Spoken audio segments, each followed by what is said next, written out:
Guys, I don't hear you. We're live. Are we really live? We are live. We are live, guys. Okay, episode 91 with Zenner, Adam, and Gerard. With a lot to cover, man. And we were actually listening to a song, Pope Pimp, Do or You Die. Want to Ride, Yeah. and Do or Die. And then you asked me what the other song was I was listening to last night with Phil and Cherie and Mario. Is Maya, Best of Me, but the second version, part 2, not part 1. With I think she's got one with Jadakiss. We were listening to the Well, one that's with, your Diddy. claim to fame. You don't like the main song. You like their second best song. Side B? usually. What's that? Side B. B-side? Maya had that booty, boy. Oh, boy. Oh, There's boy. Gerard. Oh, boy. Oh, boy. It up. There's Gerard. I'm Starts it off early. I call it like I see it, and Maya, Aaliyah. How'd you that see was it? all the good times, huh? How'd you see it if she was... I Was she walking away from you? I saw it at Summer Jam 99. Hot 97, Summer Jam 99 at the old Giant Stadium. Yeah, man. You know, she's still doing stuff. She's just low key. Maya? Yeah. Is that right? Really? Yeah, she's still doing, but she still looks good. Bet. Yeah, she still looks good. You know, but you got to. That was a long time ago, though. Shakira. That was a great time. Yeah, that was I mean, that was the MTV. That was the halcyon days of MTV. I kind of see you as a VH1 guy. I don't know why. I did. I liked the one with the bubble pop-up video. I was a big pop-up video guy. I You really can did. learn and listen at the same time. Were you a VH1 guy or no? video. You're jukebox like 69 boys. That's you. American Bandstand. Shake what your mama gave you. Right, Yeah, that's I you. mean, I That's grew your up on looking into No, like no question about it. Miami. That's Miami just- is you. Oh, you No matter. You have a striking resemblance to Uncle Luke, as it That's turns right. out. Yeah. Uncle Jew. Okay, so we got a lot of crazy topics to go through. We're going to get a caller from Australia. I think we're going to call him probably early to see what's really going on in Australia with that video from Guardian that was posted. I don't know. You saw that girl getting choked by the yeah. cop. She kicks the other girl. Did Oh, you I see didn't this see video? this video. I'm excited to see it. Kai, do we I mean, have the not vid- the good kind of excitement. Yeah, I mean it's pretty intense what happens there. So we'll call somebody from Australia. They keep throwing around the term New World Order, like very, very loosely. Just keep throwing it out there. Did you see what Michael Burry's been saying lately or no? Have you been following anything? Like, have you been following which company he's bought the most puts on and which companies he's bought the most calls guy from on? the Big Short? Call Yeah. options. No. And they're saying Big Short 2's coming up. We're going to talk about which call options he's got and which put options he's got. Put, when you buy put, you're assuming that stock's going up. Call is going up. I'll give you the different companies. Kai, can you pull up Michael Burry's article from today, Business Insider today? He's got some bold predictions coming up based on 3 different indicators. We'll talk about that. New York City. Did you guys see New York City video? The governor yesterday, what she did. Oh, yeah. National Guard firing all the All right, unvaccinated. So Cuomo's been out for how long now? Has it been a month? How Say long has it 6 been? weeks. Yep. He's gone. And what's the new lady's name? Kathy. Kathy. You- Just Kathy. I don't know her last name, but Yeah. Kathy. But whatever she's your doing, governor, she's buddy. Catholic establishment. I actually. Oh, what's he about to do? Wait. What's he about to You do? got a text from her. Wait. No, his license. Oh. It's not my governor. Ronnie D. Get baby. out of here. Ronnie D. Get Florida. out of here. Let's see it. Let's see it. Yeah. All right, Okay. everybody. This is Gerard's. Oh, I'm just kidding. Easy. Whoa, literally just Oh, did wow. that for the internet. I'm not What even. a jerk. I'm not He even. just doxed me. I'm not even being facetious. He looks like a mass murderer in this picture. Agree? Holy moly. Yes. Look at That's not the Angry guy. mugshot. So You do my not God. want to There- share a cell with there's that man. there's an actual Yeah. reason behind this, guys. Yeah. The old wives' tale is to look as bad as you can possibly look when you get your driver's license taken. So God forbid you get pulled over. They're like, oh no, he hasn't been drinking. That's what he looks like all the time. So That's the one way to get out of a DUI. I disheveled myself completely. By the way, so DeSantis, question for you. How old is he? DeSantis is 44. Wow. I think a little older. I'm going to say 51. 51. Tom, just keep it in his perspective. Yeah. You're never wrong. Okay, he's 51. Yes. Do you know the age or no? Okay, don't look. How old is DeSantis? DeSantis, 55. 55. You said I say 44. 44. September 14th, 1978. The guy's 43 years old. Dang. wow. He Okay. just Tom's turned. never wrong. He's never been he wrong. just turned 43 Yeah. last week. Young 10 stud days ago. right Happy there, huh? birthday, happy belated birthday That's- to DeSantis. He yeah. just turned 43. Libra season. Yeah, I mean, it's not. He's You a know, Virgo. that just shows Is that you right? how He's politics all right. ages you. He Goes looks to show all I older. know. He don't looks you like think? a Virgo, though. He talks like a Virgo. He talks like everything's, perfectionist type Like of a guy. Virgo. What's a Libra? What does a Libra look Libra's like? balanced, trying to figure things out. They're kind of, see both sides of the argument. They're mediators. They're, Libras are, very different wiring they have. Hey, before we get into the topics- scientifically proven. Yeah. The greatest sign in the world is a Libra. That's This is proven. I- There's no question And about what's it. the birthdays of a Libra? September 23rd, probably till October 22nd. Oh, my mom's a Libra. You're a Libra. And isn't Dylan a Libra? Dylan's a Libra. That's what I wanted to that's discuss. interesting. Dylan's birthday. How was it? Dylan's a Libra. Dylan just turned 8 years old. Dilly boy. So proud of that guy, Young man. stud, Good man. kid, man. Dilly He turned says 8 years old, and he's says it's 195 pounds. He's 109 years Just old. his calves. Kid's got pipes. His trainer is Phil Heath. I mean, Phil Heath is training, preparing him for Mr. Olympia, the way he's going. But Daddy, no, what's a deadlift? Yeah, Dilly's going to be about 6'5", 6'6". Though. Dilly's going to be a big boy. Dylan's a big boy with swagger, charm, and a sweetheart. Very interesting combination. Very, very weird combination. And very nice gift you send them. Yes, of course. Everybody sent gifts. Everybody had a gift wrap. Mario Yes. just brings a gift, a Yep. toy, not wrapped. And Adam always wants to save money. Yeah. He saves that money. He Yes. sends a video of Yes. Will Ferrell. Let the boy watch. And I wanted him to watch. I wanted him to learn early. And you saw the video. I I recorded wanted his him reaction. to learn like his father learned before him, and his father before him. Gabriel. Gabriel. Gabriel. What are the odds? Okay, by the way, Facebook and Instagram threatened with ban from iPhone after secret slave market uncovered on apps. Wow. Do you realize Apple banning Facebook and Instagram? It's a little intense right there for that to be taking place. I thought Facebook and Instagram are uncancelable. Imagine if Apple does that to them. Amazon is lobbying the U.S. government to make pot legal. Tom Brady is the NFL's most disliked player in most of the nation, studies shows. And Zenner says that Brady carried Belichick, that Belichick may not even be in the top 3 greatest coaches of all time. He said he might not be in the top 100. No, I never said that. I said he probably is in the top 100. He probably Yeah, is. but He is not not. top three. He's not proven that to me yet. Let's look at the body of work when he's done with his Sorry, career. Bill. Wonderful. Body You of didn't work. prove it to Tom Wonderful, Zenner, Bill. I guess your life is not Maybe, complete. maybe when he gets to his The 13th fact Super that he's Bowl. 10 games under 500 without Tom Brady means nothing to you? Name, Zero? Name 5 better coaches than Bill Belichick. Okay, Go. Sean Payton, Andy Okay. Reid, Stop. Don Shula, Jimmy He's Johnson, gotta go, Pete right? Carroll. Like, he's gotta Boom. go. You asked the He- question, I he's answered. gotta it. go. By the way, He's gotta by go. the way, you didn't even say Lombardi. Like Lombardi's not better than. No, but Lombardi, I don't go back that far. I prefer to But stay more in Jimmy the modern Johnson era. and Sean Payton, though, yeah, those guys. You know what? It's easy to just say that and laugh at me. But let's see what he's done without Okay, Tom let me Brady ask when you- it's all Let done. me ask you a different question. Yeah. You got 2 choices: Parcells or Belichick. Who do you choose? I would probably pick Parcells. I would pick Okay, Parcells that- for his Tom- ability to build a What staff. did Bill Belichick do to your family? This or is you? not What personal. happened? This is not a personal Clearly thing. it It is. is not personal. You know what It is not. Tom's a media member. You know and what? he You doesn't guys like to that throw. No, Belichick you is guys like to throw bullying out. him. What about the year he had Matt Castle? Brady was still on that team. His presence was still alive on that roster. Okay, that was his one winning season without him. What do you? Whoa. The Did you ghost of look at Tom- his the record in ghost of Tom Cleveland? Brady Did you brought see him what to he's 10 done so far this year and last year? There's 2 arguments here. There's 2 you know, our audience loves sports. There's 2 arguments This here. supersedes it. There are 2 arguments here. One of the arguments is the following. One of the arguments is if Belichick, standalone argument, one of the greatest coaches of all time, if not the greatest. But the second argument is who carried who? Brady, Belichick. The argument of Brady, Belichick right now, it's not even close. It's obviously going to Brady. He's proven it the last 2 years. As of right now, because no way, man. Brady, by the way, isn't Belichick right now 1 and 2? They're 1 and 2. 1 and Mac 2. Jones said he threw for 2 or 3 You interceptions got a rookie again. quarterback. He's starting over. Always No, excuses. Always alibis. Excuses. Wait, but go back to it. You're taking Belichick over Brady? Yes, absolutely. Oh my God! Here, let me ask you a question. If Belichick is so Tom smart, Brady- why did he get rid of Tom Brady? Tom Brady why lost did that his happen? job to Drew freaking Henson, man. Dude, if Tom Brady is a 6th-round draft pick of the New York Gerard. He's a no, host. You guys, Bill listen. Belichick didn't play Gerard, now Division you're- I football. You're Is both this- overreaching Is here. this an act to get a plug for VT Sports? Be honest. By if the way, that's what, yes. By By the way, come by tune the in way, for VT Valuetainment Sports. Sports. Subscribe you know and who you the get this angriest type of person thing every listening my week. right now? And you know gosh. he's listening because he's a big entrepreneur. The angriest guy listening to this going, yeah, you're right, Gerard, is Drew freaking Bledsoe. Because if Marvin Lewis doesn't blow his spleen up, Drew Bledsoe's got 3 Super Bowl rings, and he's the king of Boston. You guys are acting like I said Les Steckel is the greatest NFL coach of all time.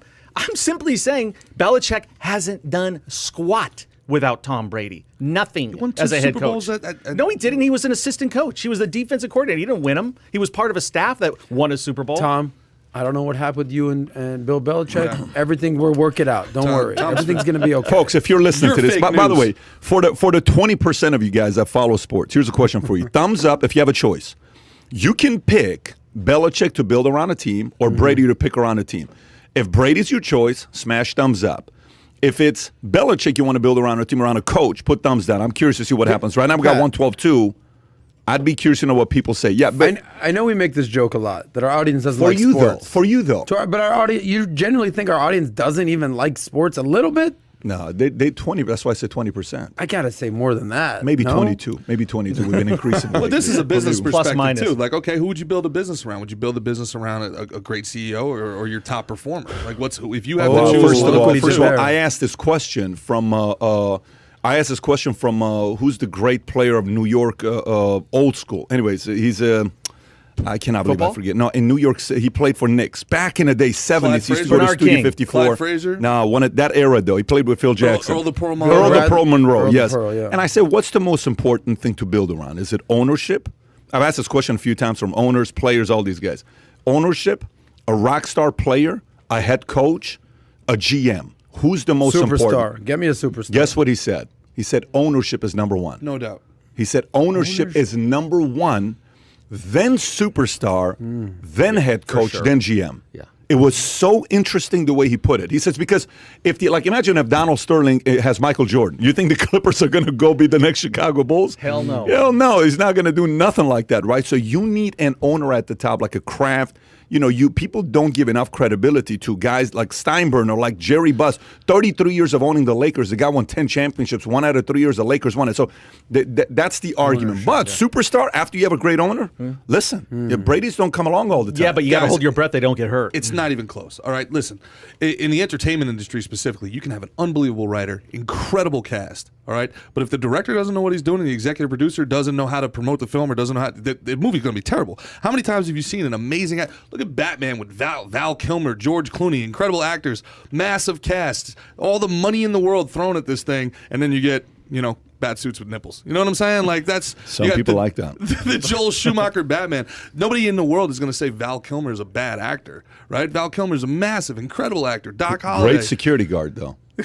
he's great. No. That's Lundgren, right? Dolph Lundgren, with Chaz bouncer, Palminteri. yeah. I mean, so you got Doc Holliday, and you got one of the great character actors of all time. He becomes Batman, and it's a terrible movie. It's top down, guys. You could the best leadership guys can create an environment for people to be successful, people to perform. That's what I think. I think, look, you could be an unbelievable salesman, but if you can't have a team around you that's going to be able to support By the your way, sales, it's not even close. 90% of people say they would choose Brady over Belichick. They would choose Brady over Belichick. Yeah. What? So, yeah, as a player. nonsense. Well, yeah, I don't think Bill Belichick should be lining up across Tom Brady. Let's see what happens. By the way, what about that kick this week? 66 yards. 66. Insane. You notice how we haven't seen Paul Escarcega all week. He's a huge Lions fan. He's like on suicide watch right now. It's not a good look for that guy. What a way to game. lose, by the way. Imagine That's a losing- painful loss. From Off your own the side of the up field. Off Yeah, the that's a painful. the Losing upstand. from your own side By of the the way, field. can you call that the greatest field goal winning, regular season, Oh, yeah. of all time? Maybe regular No, I'm not season. going to put a playoffs. Yeah. But I'm going to say regular season. I think so for sure. Shout out to your new creative director, a fellow UT alum with ZP? ZP is a UT hook 'em horn. Who is with ZP, Tucker. by the way? Who is ZP? That's our new line. Who is ZP? Oh, ZP. Yesterday we're having lunch at where were we at Gary's farmhouse with ZP with Mario, and I come and I joined them. Was Sam with us as well? Sam was with us as well, and Mario's like, we're having a romantic moment here right now. I'm like, what are you guys talking about? They were talking about some show, and then that conversation went to talking about the fact that just 3 months ago I'm on a flight, and I'm like, I haven't seen Basic Instinct for 30 years. I put in Basic Instinct. Kids are sitting next. I forgot how bad it was. Yeah, no joke. By the way, fantastic movie. Oh, yeah. Fantastic. Great story. Forget about all the, sex stretching stuff. yourself. You can't forget about any of But that. I'm talking about like the movie by itself. Great movie. Richard And then Gere? Sliver came out. No, No, absolutely Michael, not. Michael Douglas. Michael Douglas, Sharon- Sharon I get those Stone. two confused sometimes. Sharon Stone in all her glory. No, So- the best was Michael Douglas's partner. Who, kind of the heavyset yeah, guy who's yeah. part. Every line was a cliche in that movie. Joe Esterhaus wrote that thing, and smoking cigarettes over his it was pancakes. so ridiculous. But Do you remember the it first was time you good. saw Basic Instinct? Probably when it came out, 1992. Probably back How then. great was Newman in that scene? By the way, like somehow, Oh, yeah. somehow you got Michael Newman from Douglas. Seinfeld. Yeah, you got Newman sweating bullets. Yeah. So you let the boy watch, Dylan, and the kids. I don't think he's ready for Basic Instinct yet because it may fire him up a little too much. But I think we talked about Sliver afterwards with, I don't know if you remember Sliver. That's Baldwin. Yeah. Billy, yeah. Which Baldwin, though? Billy. That's the, There's like 12 of them. I don't know. It was One Billy. of them. Billy one of Baldwin. Billy Baldwin. Which I know it wasn't Alec. Name a song, Stephen the main Baldwin. song from Sliver. We figured it out. Name the main song from Sliver. Damn. Main I'm song. going to say I She know Drives this Me too. Crazy by the Fine Young Cannibals. Okay, Where that's do a you good come up try. with this stuff? I like. That's a good try. It was a slow, smooth, sexy song. I remember Yes. that. Wise men say Wise only men UB40, say yes. right? UB40. Only fools. What- Yes. Yeah, but it was a UB40 style. The UB40 Sick. version, yes. Yeah, great. Yes, so I remember that, of course. so Hey, listen, Dylan, folks. if you're watching this in a couple years, all right, and you did get a chance to watch Basic Instinct, it's not the 70s anymore. Things are a little better around. Well, the 90s were great for movies, by the way. Don't be afraid, I thought the Dylan. 90s was I the best think decade. so. I don't disagree. I think so. 90s had Like great. romantic comedies and just Yeah. they weren't trying to have an agenda behind every single movie when you watch it. I think the grooming has improved more than anything. So Kai, I don't know. We got it, Gerard. Yeah, I mean, we got a lot of stories here. And what are the chances of us starting with football? Brady, Belichick, Basic Instinct. Sorry all for that bringing stuff. the show down, guys. This is incredible. Hey, We're- did you do anything fun last week by any chance? what did we do last week? Was Dylan's birthday? Or are you talking Rogan? Oh. Yes, you're talking Rogan. We had a good time. Yes, we had a good time. Did you watch the whole thing? Oh man, I look. You're gonna think it's because I like you and we're friends and stuff like that. But I'm a big Rogan fan. That was one of the best Rogan episodes. It really was. Tell you me guys, why. You guys vibed, man. Yeah. You guys seemed like old buddies for like you were hanging out with like a dude from the barracks back in the day. Yeah, he was really engaged. Yeah. I mean, he just abnormally engaged, I thought. What was in the cup? Was that water in the cup? It was vodka. I have to stay committed to my heritage. Tito's in Austin. Tito's. Well, Hey, the Pat, one thing when I you heard. when you went in there, how long did you think the interview was going to last? I have no idea. I mean, you don't think from that standpoint, but literally, we're both talking. All of a sudden, you look at the clock. I'm like, oh shit, I'm gonna be late to my flight because they told me if I don't get to the private airport by 5 o'clock, that's done. I have to stay overnight. I'm like, I got board meetings the next day, so. I had meetings the next day that we had to handle, but yeah, we made it. It was incredible. The conversation was great. He's the ultimate Renaissance man today.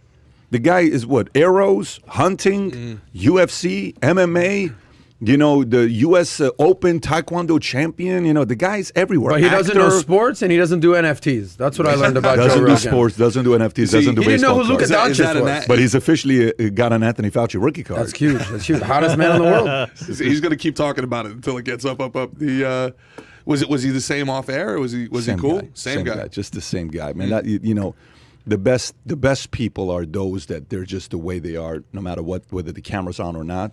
Same guy, just chill. Strong opinions, curiosity at the highest level. Great exchange, great conversation. And it seemed like you were asking him as many questions as he was asking you. It was Yeah. more like When did Pat you- interviews when Rogan did you decide on you were Rogan. gonna interview Rogan? Yeah. Dude, I mean, I'm curious. I want to know what this guy's thinking. I want to know course. how. Yeah. When you think about the most necessary people in America, I got him at the top of the list. He's forcing the conversation to be had. He is forcing you to have the conversation. Think about that. Yeah, without a political agenda as a starter. You got to respect right? He doesn't that. have that. No, he's telling you, hey, listen, guys, you disagree? Let's have the conversation. How many people are doing that today? Not that many. Versus, screw you, you have Yeah. no clue what you're talking about. I don't ever want to talk to you. No, he says, come on, let's talk. Yeah, plus he's enlightened going through COVID and the treatment that he had. He has a really interesting perspective on that. And it was pretty clear that you said, listen, calling the other side an idiot never will convert the other side. Yeah. I know he's not a fan of Trump. He's definitely not a fan of Biden. Apparently, he's a big fan of Joe Jorgensen, friend of the show. Yeah. All right, I got to push back on that though for both you guys. I do have to push back. Let's on that. hear it. Don't get Because- canceled, Gerard. We will cancel you Well, right now, son, on your birthday. The one part of it that I did agree with is that that's a learned trait. You have to learn to give your opponents credit, and I do believe at the end Yeah, of the he day, did say that. You can learn how to do this. you do need it's a learned trait, and I think we do need synergy.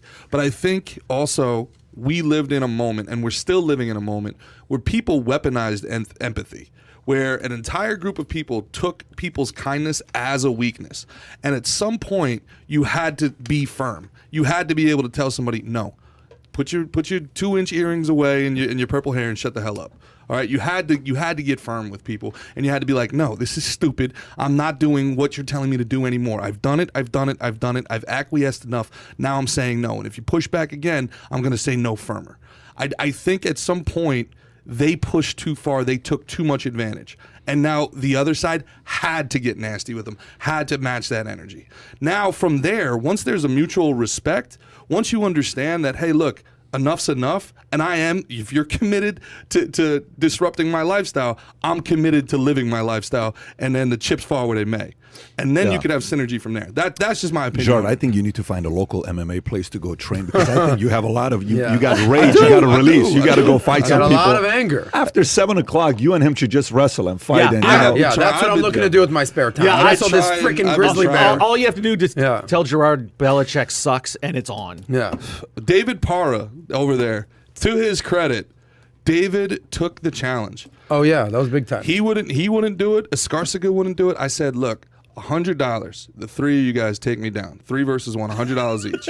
You can all come at the same time. Wait, who was it? David? Who else? David and Paul and Nancy and Adam and Nancy. I said, no. I did not get involved. I did not get involved. No, Nancy did kick you right in the face. Adam was the first out. Nancy said no.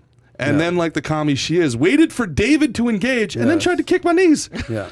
So David, to his credit, at least it's a good strategy. David came all the way in. He went into the cage. Well, you got to respect that. You got to respect that. I'm thinking I'm filming some segments tomorrow. I'm trying to go out to the club this weekend, have a good time. The last thing I'm doing in my spare time is wrestling this grizzly bear. Hey, by the way, it could be done. Not the face. With a little strategy. Face. You just have someone sneak behind him, kneel down, and you push him over. Yeah. I mean, it could be done. That's strategy. Watch out, buddy. Guys, how about we get into some topics? Let's That's do okay it. with you. Let's get into some topics.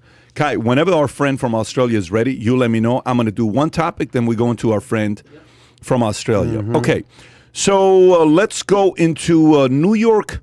An NYU professor says fewer men going to college will lead to a mating crisis, with the U.S. producing too many broke and alone men, is what this professor says. Let's see where he's going with this, because the numbers are pretty staggering when you look at the graduating class.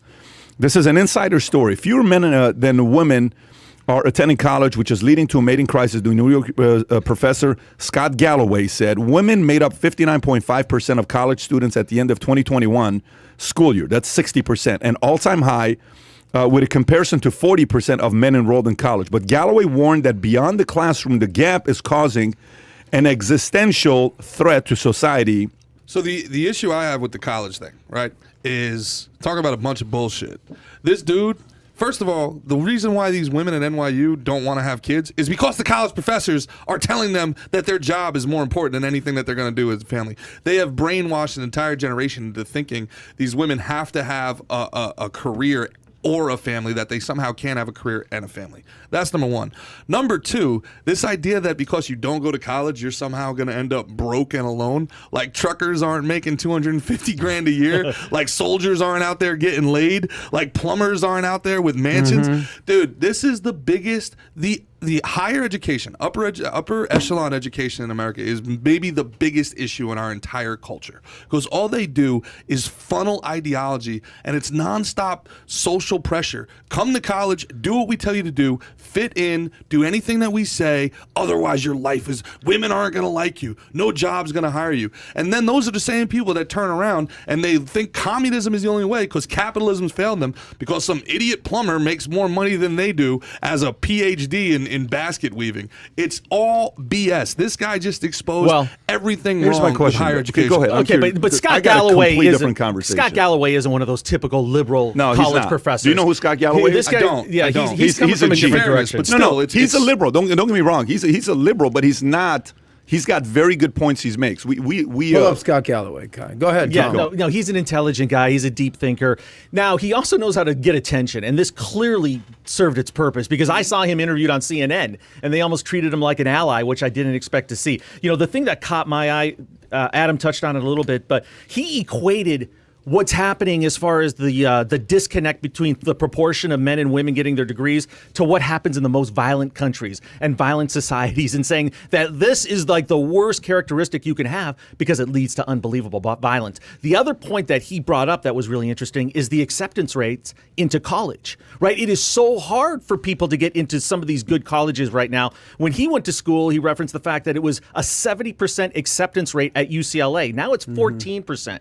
So it's not as easy as just saying, hey, I want to do this, because, they're going after exceptionalism. And that's what he said the problem is right now, is the colleges are only accepting exceptionalism. And that's going to be a big problem going forward. Kai, can you see, go ahead, before I tell you give your point. Yeah. Kai, can you pull up statistic on men or women historically graduating with a 4-year degree? See if you can get like a 50-year number for us to see. Go ahead, Adam. Yeah, I think everyone's made some valid points. I think the most important thing is that we're actually having this discussion. For so long, it was, you have to go to college, you have to do this. There was a blueprint to be successful. Not so true anymore. Now you can go to trade schools and be successful. You talked about plumbers or truckers, technicians, and HVAC people who can make $100,000 a year, making more than a college degree even for a lot of people. It's the conversation's needed. You talked about Scott Galloway. I believe he's the guy that we read his article a few months ago about graduates need to be warriors, not wokesters. That's the same guy, Kai? Yes, yes. Okay, so he's not some woke liberal NYU professor or anything like that. But let me be clear, though, that's not what I was saying. I'm not saying that you were saying that. I'm just saying about him, he's been very vocal of, he does like making waves. What's your point, though? Now give, like, what the do you think this conversation is needed. Yeah. However, let's bring this back. Who's this needed for? 34-year-olds don't need to learn about this because you're already freaking graduated. 17 and 18-year-old young men or even women need to be paying attention to this. So our younger crowd, our younger audience needs to understand, all right, this is a perspective. Should I go to college? Should I not go to college? One of the greatest videos you ever done, Pat, was why college is a scam. Maybe it is. Let me tell you, if I'm going to a college at UCLA and at the 60-40 ratio chicks, sign me up, boss. Yeah, right. That's going to motivate some kids to guys, go there's to college. 2 points, just to let me clarify. I'm not anti-education. I am not anti-education, okay? But the idea that college is somehow the only way to get educated is nonsensical, man. All right, Tom? Well, we all know that. Do we?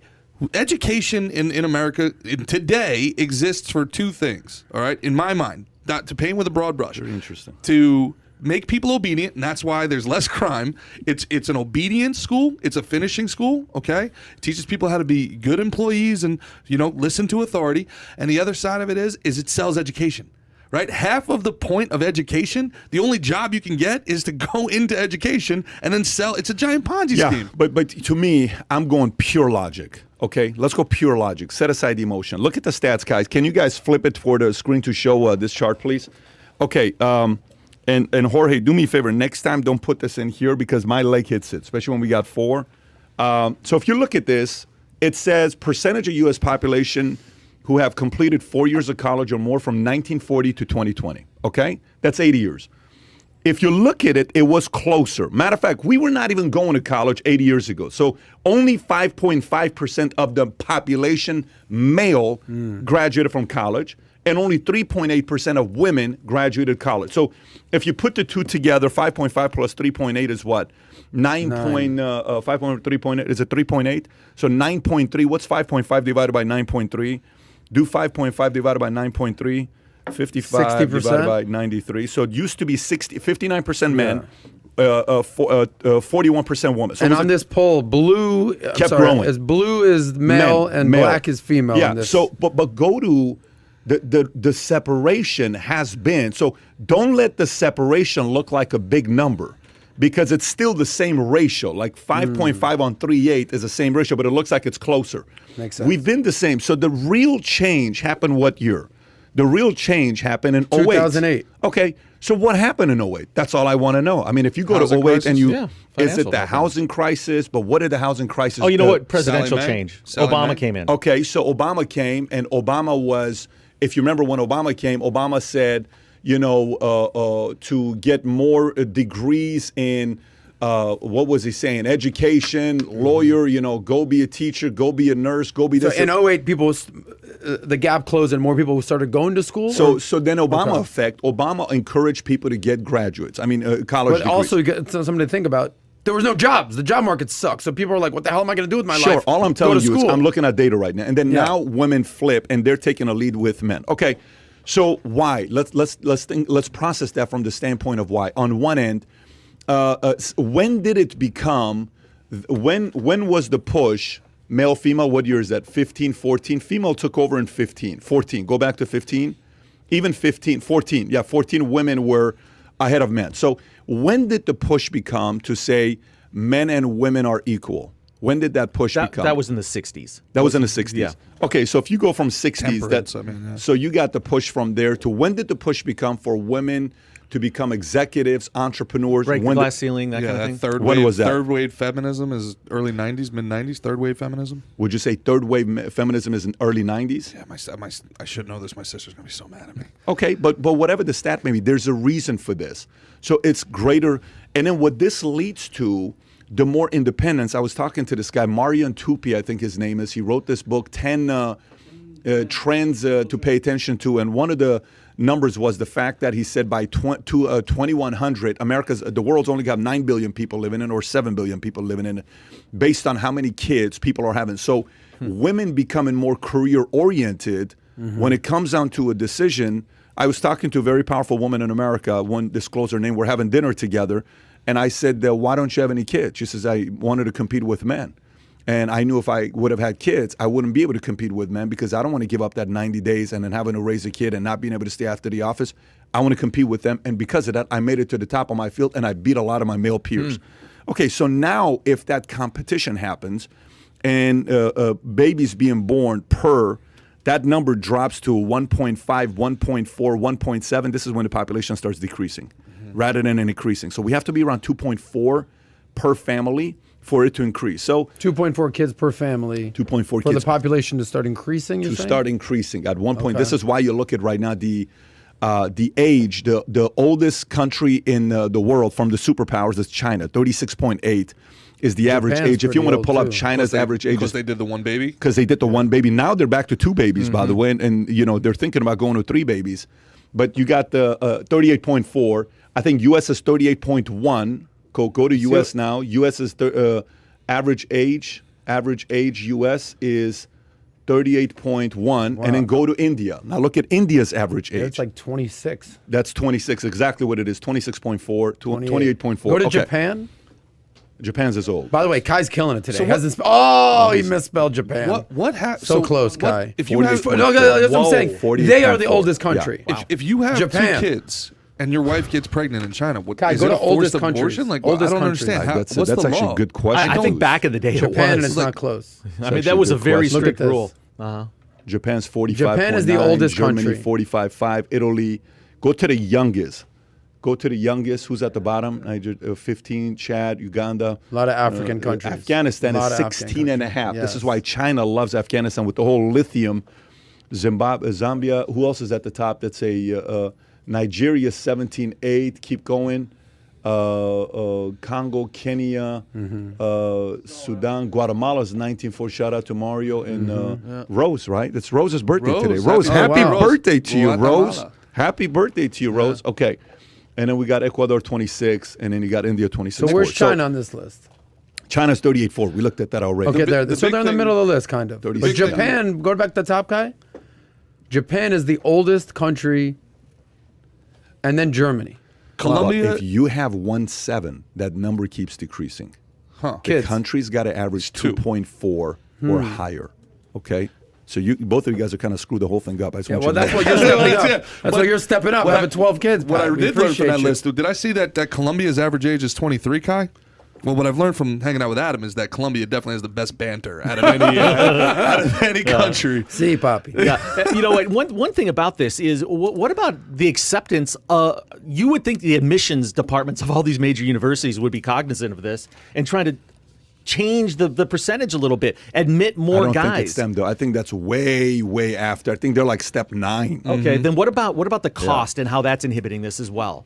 Because there is so much pressure on kids right now to get into the college they want to. It's internal pressure. They're feeling it from their parents, and they are definitely feeling it from their peers. I mean, it controls teenagers' lives in some communities. It really does. What, And if you getting don't- accepted to college, getting you're saying? into the right college in Gotcha. their perceived mind. And you of have what the- one daughter that's graduated college, and Correct. Ivana is how- she's 15, so she's a 15? sophomore, And kind of in Dash that is role right what, now. 10, 12? He's 12. Okay. Yeah, he's 12 years old. I really take a lot of umbrage with the fact that this guy somehow equates not going to college with somehow ending up being broke and alone. Like going to college is the only way that you're not going to be stupid. Well, I would argue with you, but I got to go define umbrage real quick, and I'll be right back. So this is the I got to thing. go change my umbrage. If you have an internet connection, you have an education. Yeah, if you, true. If you have a computer and Yes. an internet, But you have an education. I think what he's referring to is this disparity, and that eventually is going to cause a problem, as opposed to trying to force everybody to go to college. I think he's looking at the 60-40 and saying there's an issue down the road Do you with know that. when my senior year of college? You know what? As I realized I had completely wasted all the money and time just on hanging out and playing baseball and partying, was I spent 4 years in college learning from and about people throughout history who never went to college. What PhD does Tesla have? Like Benjamin Franklin, I'm reading the What Federalist a paper. freaking point. I'm reading the Federalist Yeah. papers, and I'm enthralled in my yeah, political well, science I mean, class. the percentage with of the population went to Monroe and college in Jefferson. 1540 was That's the thing. 1%, if This- that. Was there even college then? That is the point I'm trying to make, though. But the autodidacts of the world where you study on your own and you're curious, you're always wanting to learn, and it's a never-ending thing. Versus you Yeah. got 4 years to learn, and the rest of your life it's going to set you Yes. up and blah blah blah. All this We- other a stuff. A couple We quick have points about college. just Yeah. real quick. We have confused as a society access to information with education. Like the ability to be able to Google something, memorize it for 24 hours, and regurgitate it on a test is not knowing anything. Agreed. Kyle, let me get a phone so I can call this Australia guy. Go ahead, Adam. You have 2 points. You have a couple good points here that college doesn't equal education. Back in the day, when we were growing up, y'all, we had encyclopedias. That was our, or we had the card People used to catalog. sell it door to door. whatever. Exactly. Now you've got Don't the walk on internet. this You've way. got Google. No, don't walk do this it, way. Kai. Don't You'll walk get that way. fired This right now, freaking son. guy. Anyway, Hover, Kai. one thing that college isn't just about education. It's just not about being book smart. It's about being social smart. Yeah. A lot of colleges understanding who to be friends with, how to network, who not to hang out with, Yeah. how to maybe start a business, how to how to interact in the club, how to go approach a girl. How many people these days never even know how to call a girl or talk to a girl because it's all online and dating apps, what have you. You got to There's spend a lot couple that- years getting just rejected in Yeah, person. it has Real to time. happen. Yeah. And college will teach you all these things that you won't not Did you hear access about in the this? real world. Shaq- that's worth Shaq 60 went on grand a year Tinder. for What sure. happened to him? Did you guys hear the story about Shaq and I'm Tinder? sure he got blown up. Shaq went on Tinder. He says, I tried Tinder. He says, so I reached out to this one girl I liked. She was pretty. And she responded back and says, Shaq would never be on Tinder. Get the hell out of here. Says, I got off Tinder because nobody believed me. Yeah. Hey, can you play that video from The Guardian on what happened with Australia? So at the end, are you going to send your kids to college and support it? Yeah. Yes, you are. You're yes, going to be like, yes. When you have kids, you're going to be like, I don't know. I think in 20 years from now, we'll see where the game's at. But for you, like, are you going to be encouraging it? Or are you going to say, do whatever you want to do?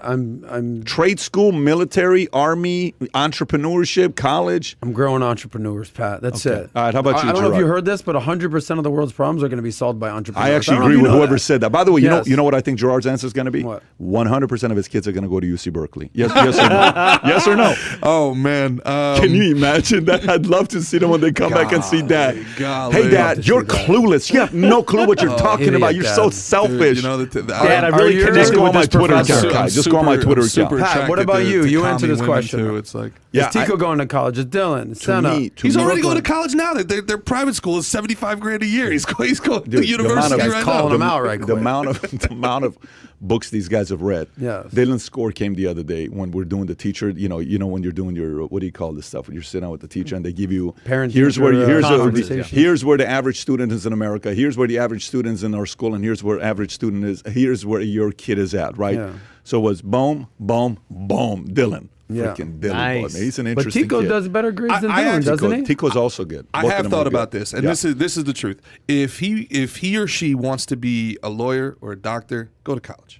If you don't know what you want to do, if you're going to be a communications major, Kite, I'll go. spend Engineer, I'll spend 10 grand. engineer, coder, Go coder. backpack through Europe for 6 months. Sow your oats that way. Learn how to party and network doing that. It'll cost you a lot less money.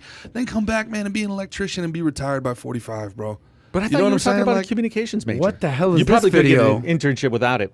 Yeah, yeah. that one's classic. how's your day going? What the hell is that? Are those gators? I just think so much of what we do is wrong. Like we were taught, if you had to go into a trade, you were somehow a loser. You know, you failed. You gave up on life. Now, you know, if I had it to do over What again, was Army though? Army was like you're a dummy, right? you're done. You're not the yeah, smartest. The last stop guy. saloon, man. 6908. I look at 69, my buddies Kai. that have been working Single guy construction. would They've have been working 69. construction 15 years. They got 3 houses. They're killing it, man. You look at some. My buddy's got a wife. He's got kids. He's got a house. When he got married early at 24, we were like, dude, what are you doing? They're throwing your life away. Now he's like 5 years away from retirement. His kids are going to be 18. They're going to be out of the house. He's gonna have a pension. He's killing it, I man. just sent it to you. So Nelson Rodriguez just gave $5. His pregnancy after two children. She can be forced to get an abortion. Also will force sterilization. It's also common for women to have unregistered children that doesn't exist. Child gets no benefit, including education. This is China. Nelson Rodriguez. Is just did that verifiable? Like, my God, and who wants Hey, this? Nelson, can you send a link to verify this Yeah. so we can check China out? wasn't playing around with that. Okay, so rule check this back in out. the Watch day. this video. This is what just happened in Australia. And when I posted this, I said, can somebody verify this? This is a Guardian video that they have. Go ahead.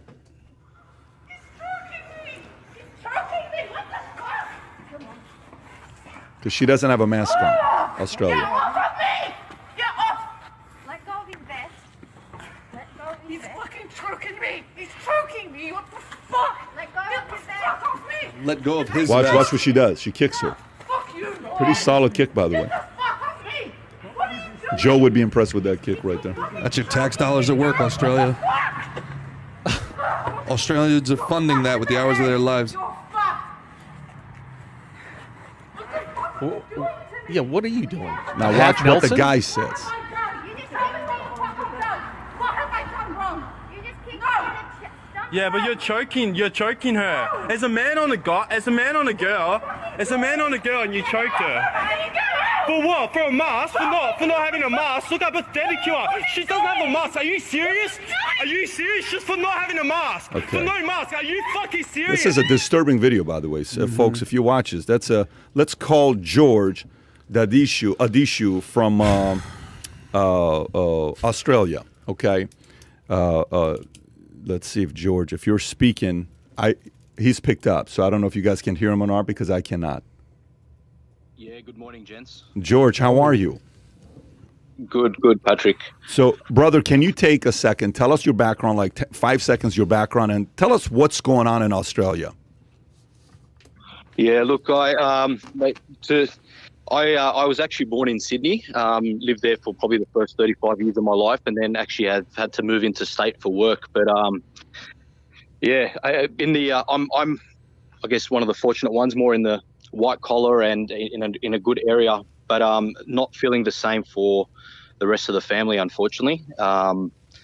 Sydney in particular has been in shambles. Locked up, I think it's in week 15 now, where you're not able to actually travel longer than, I think, about 5 kilometres away from home.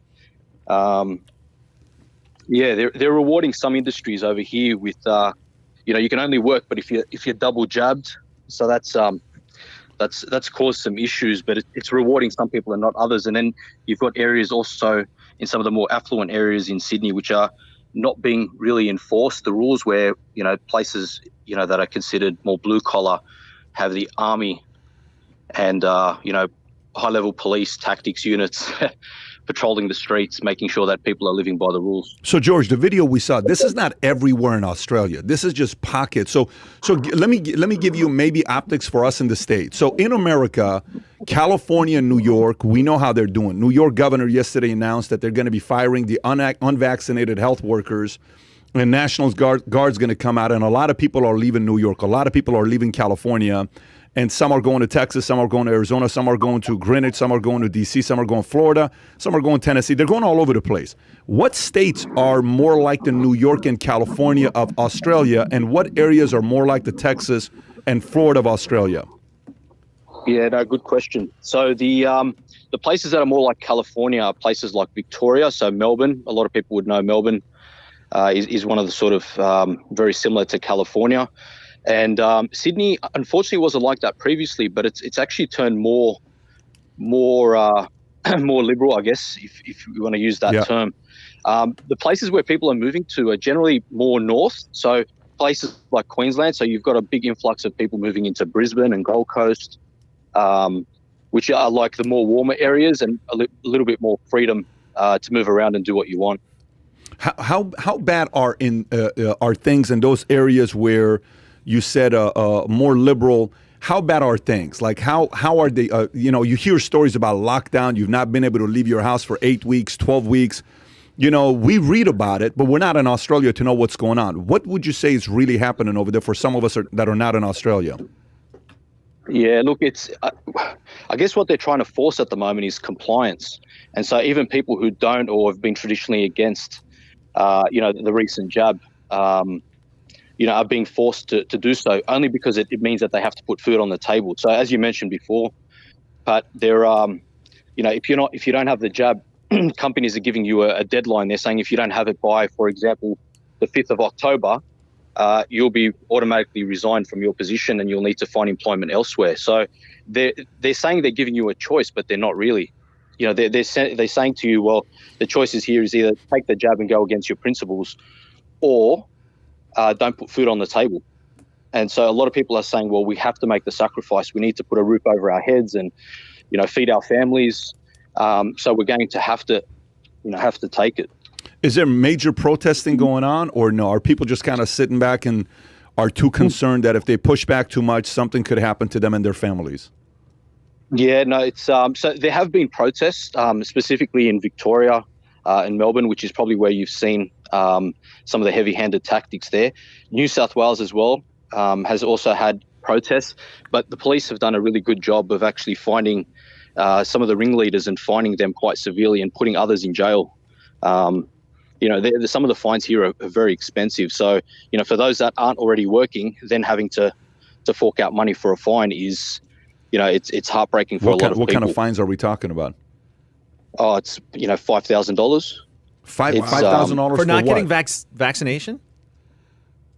No, for out protesting. So, trying to, protesting for, giving a lot of these people are already vaccinated, but what they're protesting is, people to have free will, to have the ability to choose whether to take or not to take. So, unfortunately, the police are doing a good job of ensuring that, people aren't out there protesting and we're only hearing what's happening in the mainstream media.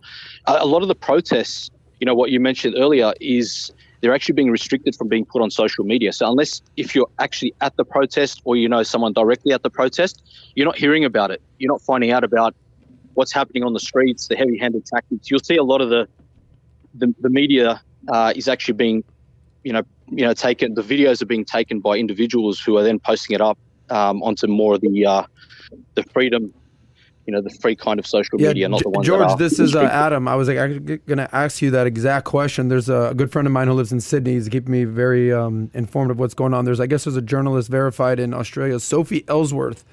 She said, this is talking about Melbourne, that from today's protest, no live vision of Melbourne's protest will be allowed to be aired, a directive of the Victoria Police, which has been deemed a form of media censorship. So my question is, where are you seeing all this stuff? What's going on in the media? Is it on TV? Is it on social media? Or friends passing this around? The fact that they won't even show protests, that's some Big Brother stuff right there. What are your thoughts, George? Yeah, no, Adam, it's definitely friends passing it on to other friends. It's not, you're definitely not seeing it on mainstream media, or you're not seeing it on the main networks. It's friend passing it on to friend who's passing it on to another friend. That's the only way you're able to see some of the live footage. Have you had any interaction with police or anything like that have been disturbing, or your friends have been? Like the one video we saw of the lady getting choked out because she didn't have a mask. Do you have any stories like that, or your friends have any stories like that? Yeah, no, definitely have. Not myself personally, but like direct friends of mine who've actually been arrested and taken to court for refusing to follow police instructions. And sometimes they're enforcing rules, so the rules are sort of on and off all the time. For example, up in Queensland at the moment, the rules, the mask wearing rules have been more strictly enforced because we've had 3 new cases up in Queensland. What percentage of Australians agree with this tactic? I would assume it's a decent majority or a decent number if they're allowing this. What are your thoughts? I wouldn't say, Adam. I mean, it's unfortunately it's the silent minority that are making a lot of the noise. So, I wouldn't say, and we're sort of following a lot of what the minority are doing or want us to do. Would you give us a percentage in your opinion? Look, I'd say it's probably about, it might be 40-60. So 40% want these strict rules, and the other 60 just want to be left alone to do their own thing. But all we're hearing is about the 40% and what they want. Has COVID actually declined? Meaning, are they actually making progress with fewer cases and fewer deaths in regards to COVID? Last year in 2020, we didn't hear about too many deaths. Where it was sort of young people. I think the average age of people dying from COVID up here down here in Australia is, I think it's in the 80s. So it's hard to say, Patrick, if it's crazy, if they're COVID type deaths, or they're deaths from other. I guess you hear that the average age of people dying is George, in the 80s. George, this is Girardi. We would never ask you to speculate on that, man. Thank you so much for taking the time, by the way, to help us understand this on a global scale. I know we have a lot of listeners out there that are very confused. The quarantine camps out there. Do you know anybody that's been inside of the quarantine camps? What it's like out there? Is this something that it has been overreported, underreported? Can you give me any idea on what that situation is like, where there are actual camps where they're taking people who I suppose have tested positive, or actually in some cases, from what I've read, haven't tested positive. They've just been around people who have tested positive, and they've been removed from society and put in these camps for weeks at a time. Yeah, it's definitely underreported. We don't hear too much about it. I think what they did is, a few months ago, they did actually ask, they did put it out into mainstream media, and I don't think the feedback was overly positive. So we haven't really heard too much about it since. They're really controlling the narrative there. Yeah, by the way, I just looked at the number. Kai, if you go to Statistia and you I typed in the following search. I typed in average age of COVID deaths in Australia. And if you go down to the Statistia website, if you go average, it's right there. Age of COVID deaths in Australia. You got to go to Australia, Kai. Patrick, while you guys are bringing that up, we're actually finding out later down the track, after the media's reported, we've had, for example, one death in one part of Sydney. You're actually finding out later that that person actually didn't die from COVID. They may have had COVID at the time, but they've had historical heart issues, for example, or they were cancer patients. And so it's hard to tell. Or they had a motorcycle accident. Yeah, did they die from COVID, or did they die with COVID? And they've tried to make that distinguish.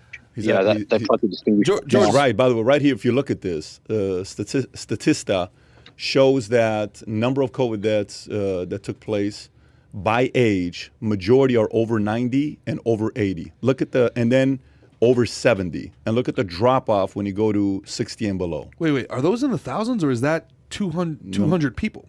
Number of people, September 20. That would be number of people. Number of 200 people there's 25 million people in Australia.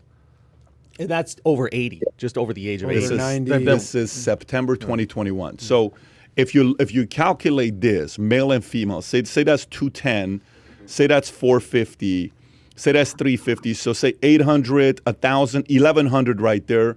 And then you have at the bottom here is say 100, say 100 out of the 1,200 people that have died are under the age of 70. old unhealthy. then 90% of people that died are above the age of 70. And they can't go out after 9 o'clock at night. The entire country is locked down on military law. Yeah. After Hey, George, let's maybe try to think positive. I guess in 3 weeks from now, apparently on October 18th, there's something going to be called Freedom's Day. And apparently that's when 80% of the population will be fully vaccinated. Makes sense. And apparently your airports are going to be open for the first time in 2 years, I guess, fourth quarter of this year. What do you know about this Freedom's Day and this 80% benchmark? Stay strong there, George. The first 9 months of 2 weeks to flatten the curve are the hardest, buddy. Yeah, yeah. No, look, it's a carrot, Adam. But the carrot's been moved a few times. So I'll believe it when I see it, unfortunately. But yeah, there's a few times they've made promises when we get to 70%, and then they moved it to 75, then to 80. So who knows? But when we get to 80, it might then become 85. We just don't know. Well, George, appreciate you, buddy. Brother, thank you. Surajvet, George. En alam da surajvet jela accent toch raba spoiler. Basima, thank you. Just two things, Pat, just to finish off. First of all, obviously, happy birthday to Dylan. Thank you.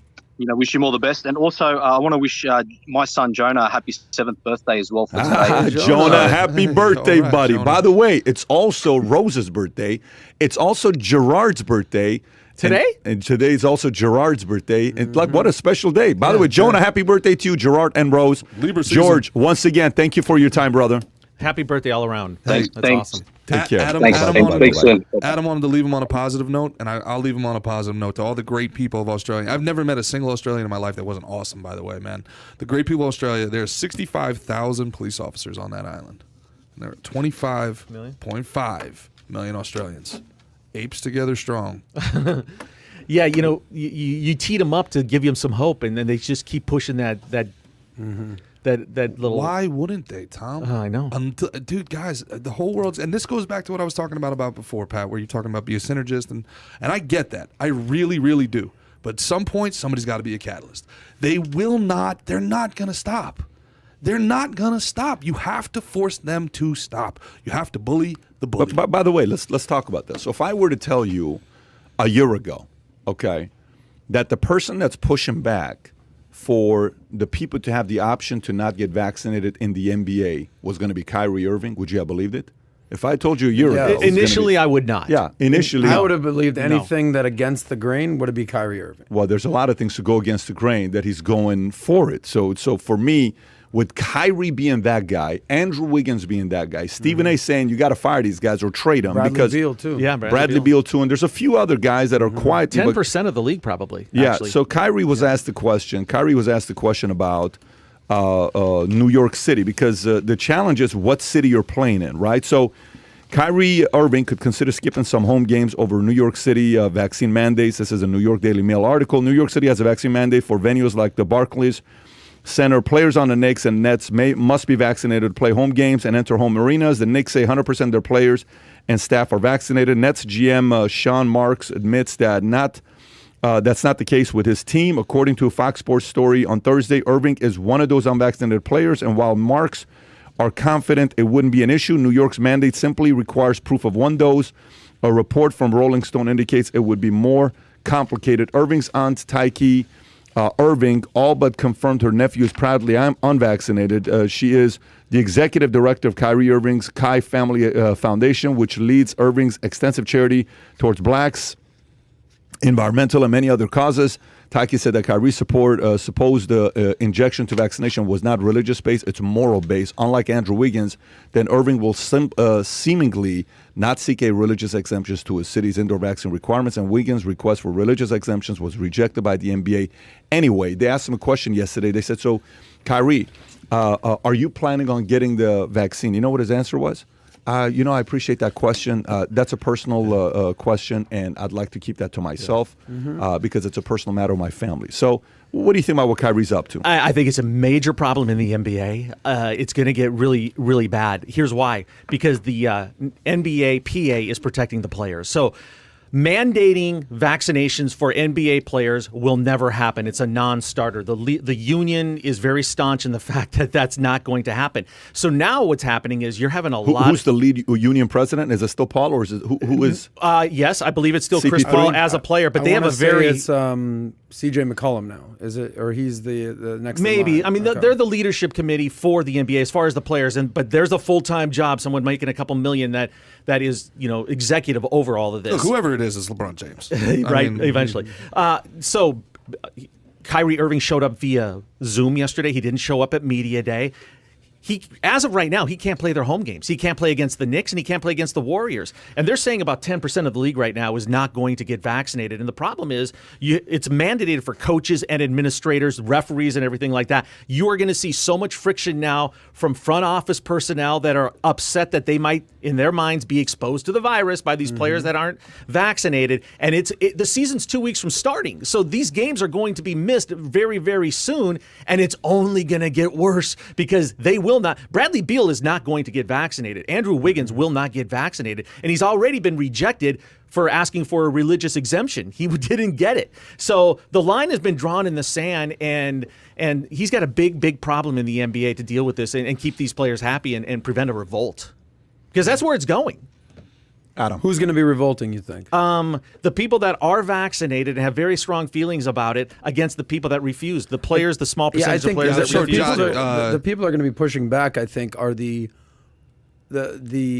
older personnel or older coaches with older family members or with young kids that they're concerned with. 90% of the NBA has been vaccinated.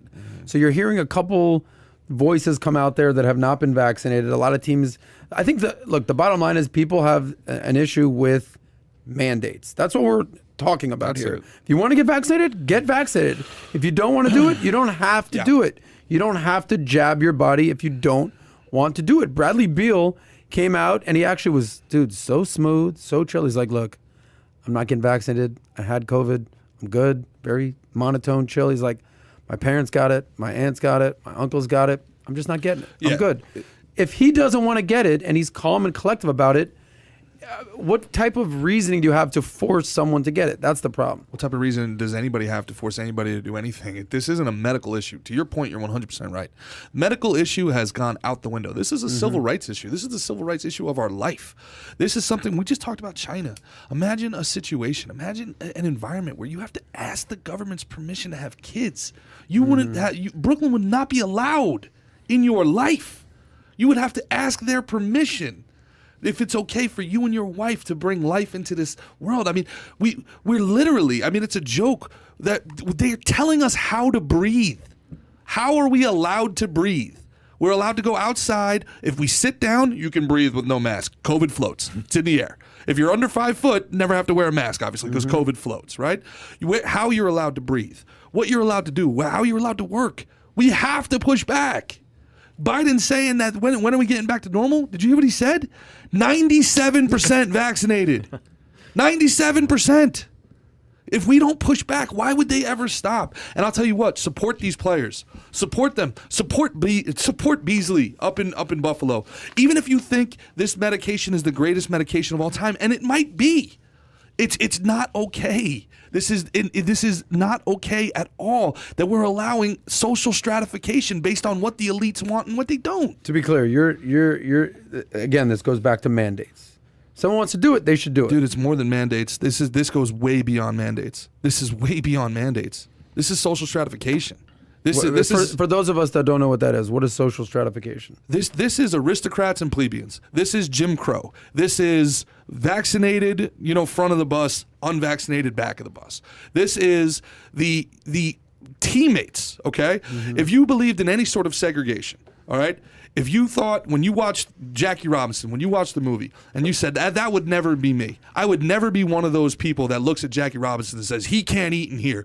This is a whites only diner. All right, and you thought you saw that happen, and you said that is horrible. That's deplorable. How could those people do that? And you're one of these people that would kick an unvaccinated person out of the restaurant right now. Guess what? You know exactly who you are. You're fine with segregation. You're fine with social stratification. I see your point. I do think that's a stretch, though. However, I do see your point. I think there's to equate full-on racism and prejudice and bigotry with, hey, if you're not vaccinated, you can't be here. A lot of these businesses have the choice to say, look, sorry, if you're not vaccinated, you can't come in. That's what's going on in New York City right now. Dude, they have that choice. Okay, but you have to understand that argument was made for racism. Oh, you know, they just don't have the education that we have. They grow up, they're dirty people. Like you could justify any sort of segregation, any sort. It could be justified. It's the people who look at it and say, "Man, I'm not gonna. No, absolutely not. I don't care. This is my brother. This is my friend. He's an American. He has the right to live his life the way he wants." They're going to have to prepare themselves for the fact that games are going to be altered because of this. I mean, they're not going to change their mind. All right, how are the Wizards going to win without Bradley Beal half their games? Well, good. Or in New York? This We've all is realized bigger than an NBA regular season game. Kyrie is very cool missing 40 games a season. Well, that would just be a That's normal never season a problem for the Nets, for that guy. right? Okay, Dude. So I could see a guy like Steve Kerr losing his mind with Andrew Wiggins not getting Can vaccinated. I ask you a question? Why does New York need the National Guard to replace unvaccinated health workers? Don't go conspiracy. Just go simple. You're a regular person. You don't look into conspiracies. You don't think 9/11 or JFK. You just follow black and white. Why does New York say we may use National Guard to replace unvaccinated health workers? My first thought would be to create the illusion that this is a crisis of the highest order, and that if they had to bring in the National Guard, then you have to believe us about how bad this is. That was my first. No, thought. but to replace him is what. If this crisis is half as bad as we're meant to believe it is, then imagine actually saying, the hospitals are busting out of the gills, so we're going to fire half of our staff. And who knows more about this stuff and than replace them? them with untrained medical professionals. Yeah. Did you say 10%? What was the number? On what? You said. I didn't say percentage. I just said National Guard. New York may use National. Kai, can you pull up the story from The Guardian? I just want to read this whole story here. Hochul is the last name. Hochul, Hochul. Catherine Hochul. So New York may use National Guard to replace, guys, if we can flip the camera on the back end, thank you. Replace unvaccinated health workers. Go a little lower. The governor of New York, Kathy Hochul, is considering using National Guard out of state medical workers to fill hospital staffing shortages, as tens of thousands of workers are unlikely to meet a Monday deadline for mandated COVID-19 vaccinations. The plan outlined a statement would allow the governor to declare a state of emergency and thereby increase the supply of healthcare workers to include licensed professionals from other states and countries as well as retired nurses. Hochul said the state was also looking at using National Guard officers with medical to keep hospitals and other medical facilities adequately staffed. Some 16% of the state's 450,000 hospital staff, or roughly 70,000 workers, have not yet been fully vaccinated. The governor's office, so 16% of the 70,000 out of 450,000 hospital staff has not yet been vaccinated. We are still in battle against COVID to protect our loved ones. I commend all the healthcare workers who have stepped up to get themselves vaccinated, and I urge all the remaining healthcare workers who are unvaccinated to do so now so they can continue providing care. The plan comes amid a broader battle between the state and federal government leaders pushing for vaccine mandates to help counter the highly infectious Delta variant of the coronavirus, and workers who are against inoculation requirements. Some on religious grounds. On Sunday, Hochul attended some church service to ask Christians to help promote vaccines. I need you to be my apostles. Wow. Okay, great. I need you to go out and talk about it and say we owe this to each other. And she said this to congregants at Christian Cultural Center in Brooklyn. Jesus taught us to love one another. And how do you show that love but to care about each other enough to say, please get the vaccine because I love you and I want you to live. Healthcare workers are going to say, how do you process that last point as a Christian, as a believer? When someone uses Jesus would want this, go get vaccinated. No, you have to know that argument was the worst argument to make because God gives everybody what? Free will, right? What's free will? You choose what you want to do. And most of the problems that we have in our lives, it's self-inflicted. We don't, if you think about most of your problems you had in your life, it's not from the outset. It's probably from the inside. Decisions we made, things that we did. So for you to say, use Jesus card to get me to say, hey, listen, son, I love you so much, but you better get your ass vaccinated or else. Like, there's a little bit of that, right? Yeah, I find it very offensive. Here's what I will tell you in regards to this. There's no question the Delta variant is probably stronger than the COVID that came, just from the stories that I'm hearing about. And this is not one case, 2 cases, 5 cases, 10 cases. I'm talking hundreds of cases of people that I'm in communication with that they're going through it. I had COVID. You had COVID. Wasn't pretty, okay? We didn't enjoy it. We went and got tested on the same day. You came out negative. I came positive, and I still had to go. I lost, how much weight did you see me lose when I went through I would say 15, 20 pounds. You were You skinny didn't as hell. recognize me when you saw me. Yeah, I recognize you. I was like, you got to go eat a sandwich. I can't keep nothing I down. couldn't eat anything. Yeah, I couldn't eat anything, right? So then the Delta comes up. Yeah. And I told you a story about my dad Right. and my Melva both being vaccinated. He's 79. He had COVID and he had pneumonia. I don't know what would have had him if he wouldn't have had the vaccination. Yeah, the vaccination. So It likely helped him, the vaccine. I'm telling you right now, I'm in my skeptic side from odds. I'm saying 80% chance it helped him. I'm saying that. So thank God, he's still here right now for the doctors who were pushed and challenged by the president to come up with the vaccine 3 days after the election was over with, that they finally came up, and nobody thought this was going to come out in 18 months. More power to them for them to come out and bring that option out there for people. But the force part, man, the biggest thing is the force part, buddy. It's the biggest thing. When I chose to be in the military, the choice you make when you join the Army, you are government property. That's what you are. When you join the Army, the government owns you. G.I. Joe, government issued Joe. Government owns you. Literally, the government owns your body for the contract that You you told the signed. story on Rogan where you went in. Yep, 11 shots. And by the way, did you see how many people commented on the bottom of what they said?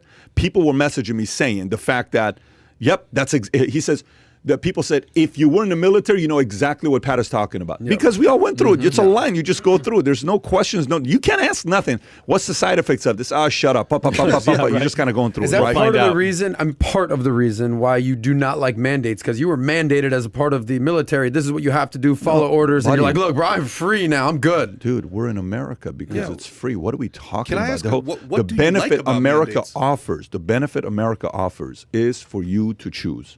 It's the America, what America offers. So, I don't know. I think if the 97%, 3%, that is proof.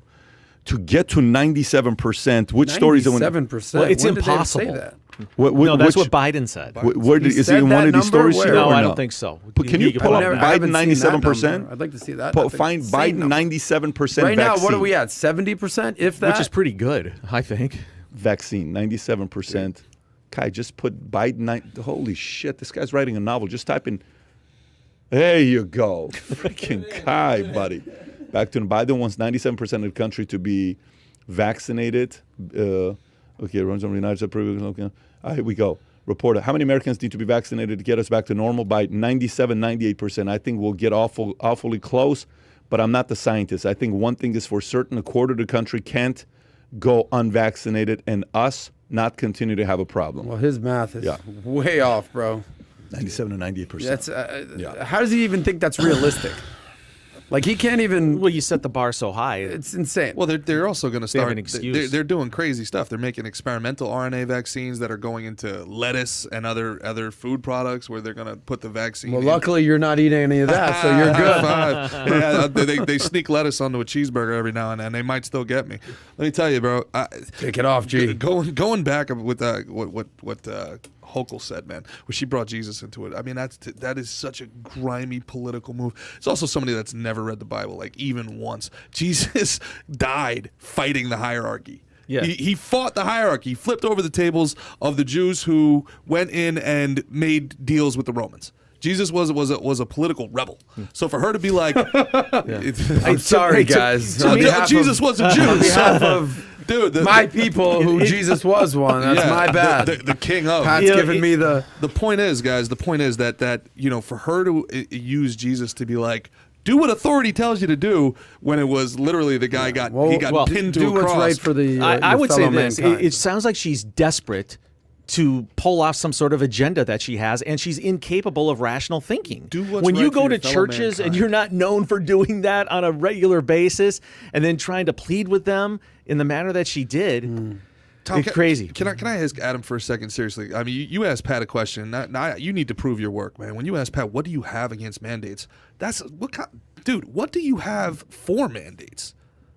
What is it about mandates that you? Who said that I'm pro-mandate? Nice try, Gerard. Good luck. Wait. Seriously, if you're asking, what does he have That's against not mandates? what I asked him. Or- I said, is that part of the reason because the military forced him to take shots. That's fair. Nice try, Gerard. Fair. Let me ask you then specifically. No, you're done. You got shut down. You're done. Absolutely I don't not. give a shit if it's your birthday. Hey. You just got shut down, Gerard. No, I'll wrestle you right now, You're trying Gerard. to Nice avoid try. the question. Call What is it? Nancy. No, You you're need trying to Nancy's avoid the help. question. You're Call trying to Nancy. use. You're trying to avoid the question. No, Gerard, you're trying to use social stratification to here we go. Answer the use question. to uproot Answer the the question. coagulation Answer the of your question. argument. Answer the I've read question. the thesaurus, Okay, Gerard. guys, Nice try. You got Guys, 25 guys. minutes to answer the question. What is it about mandates that you think are okay? I don't think they're okay. That's the whole point of my question. That was my whole point, is that I don't think mandates are okay. Nice try. Dude, then you're asking the fact that the military, right, is somehow the reasoning behind him saying no this to the I force. said part of the reason. You got to go back and listen, Gerard. Okay. Yeah. So Nice everybody else that's okay with the mandates. Okay, let me ask you that. Gerard, I see what you're trying to do. It's not going to work. Good luck. Because you got to answer the question. I already said I'm not agreeing with mandates. Should I say it in Spanish? By the way, no quiero mandates, Gerard. let me ask you this. So you guys we can go back and watch the rewind afterwards. But so let's go back and talk about New York. Okay, go back to New York, and I'm actually like literally thinking. A guy yesterday said, "What do you have so much about New York? You know, people in real estate." This I said, you don't even know how bad real estate is in New York right now.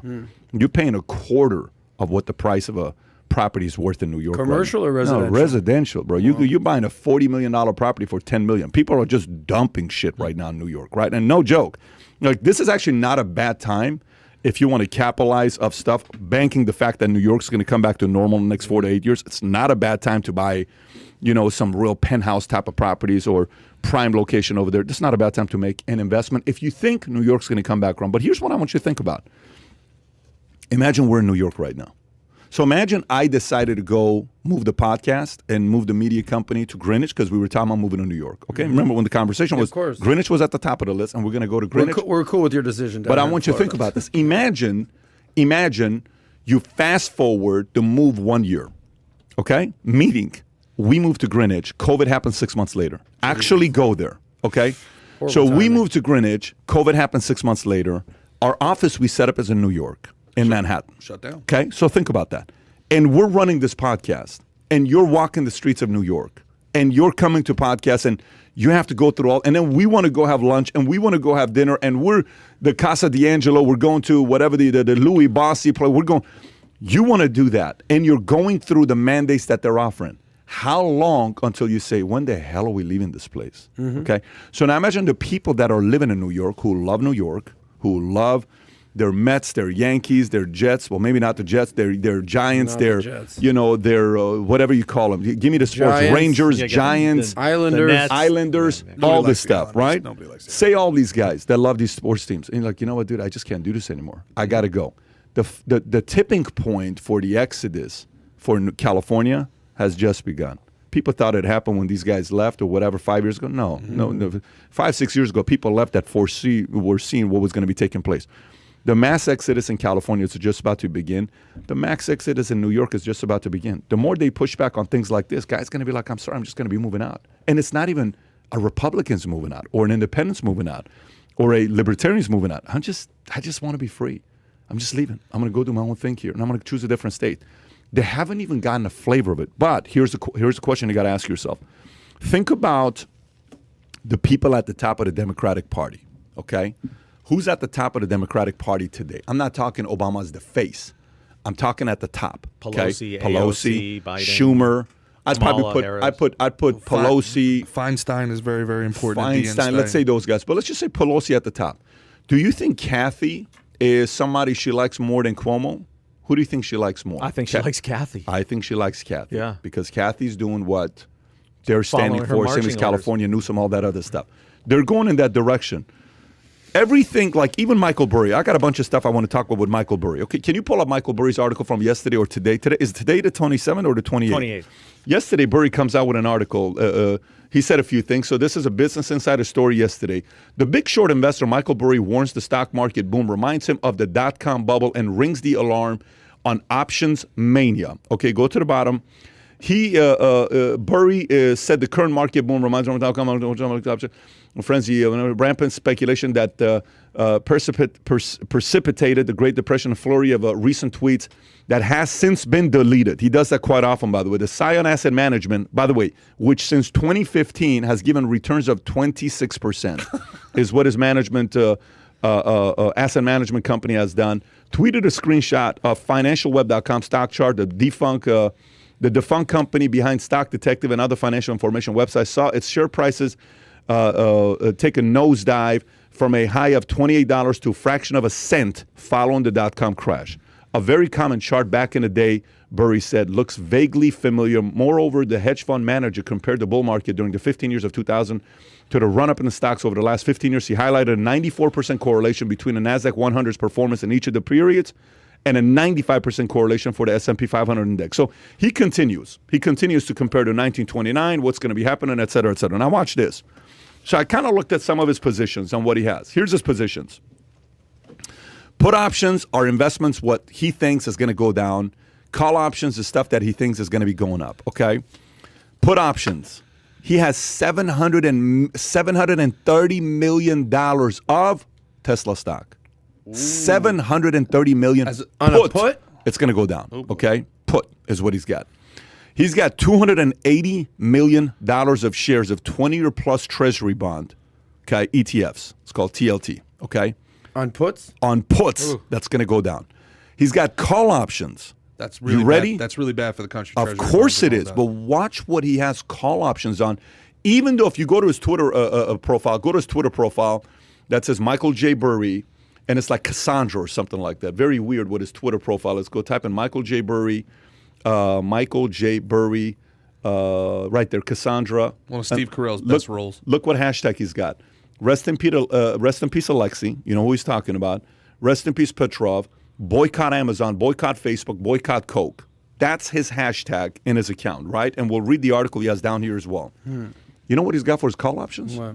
And he just increased the amount of money he put into this, 70% quarter over prior quarter. Highest money he's got of a company that he thinks is going to go up. Facebook, $327 million of call options. $230 million of Google. He increased that by 14% quarter over quarter. But he increased Facebook 71% quarter over quarter. He's got $130 million in McKesson, $58 million in Heinz ketchup, like Kraft Heinz, $53 million in Walmart, $48 million in Cardinal Health, $43 million in CVS, $9 million of a fund that shorts treasury bonds. Let me say that one more time. He's a double on fund treasury. that shorts on treasury bonds. And this is based on three different things as he's looking at. Number one, inflation. Inflation is not going to affect any of the stuff that he has for call options with Facebook, Google, McKesson, Heinz, Walmart, CVS. He says inflation is not going to affect those guys at all. Inflation will affect Tesla, treasury bonds, et cetera, et cetera. So number one is inflation. It's coming. Number two is interest rates are going to go up. It's coming. Number three, bond yields will increase, which means bond prices will decrease. And he is so certain that this is going to be taking place that he's putting his money where his mouth is. And he's predicting Big Short 2 is around the corner. This guy's not a dummy. He doesn't say things like this. He's not a guy that's just getting up there and saying, like Harry Dent wrote a book. Remember Harry Dent that said, I don't know if you guys remember Harry Dent's old book, that he was saying it's going to be the biggest market boom ever. The Dow Jones is going to go to 43,000 by 1999. I don't know the exact date. Can you put a Harry Dent prediction? You're talking about Michael J. Burry, that a movie was written about, and he did something where everybody thought he was an idiot, and everybody ended up calling him a hero because of a major prediction that he made. So if this is the case, and he's talking about where's his old book? He has an old book, The Next Great Bubble. The Roaring 2000s? Boom, the Roaring, yeah. He's made, he's talked about where the market's going to go. He's called the next crash. And a lot of stuff, but he wrote books where made a lot of sense, and then the opposite would happen. This is not him. This is Michael J. Burry, okay? He's got $730 million of Tesla stock he's shorting. It's not a small amount, guys. Why Tesla, of all things? Well, maybe the global shipping crisis has a factor in that too. Chips. Shipping crisis.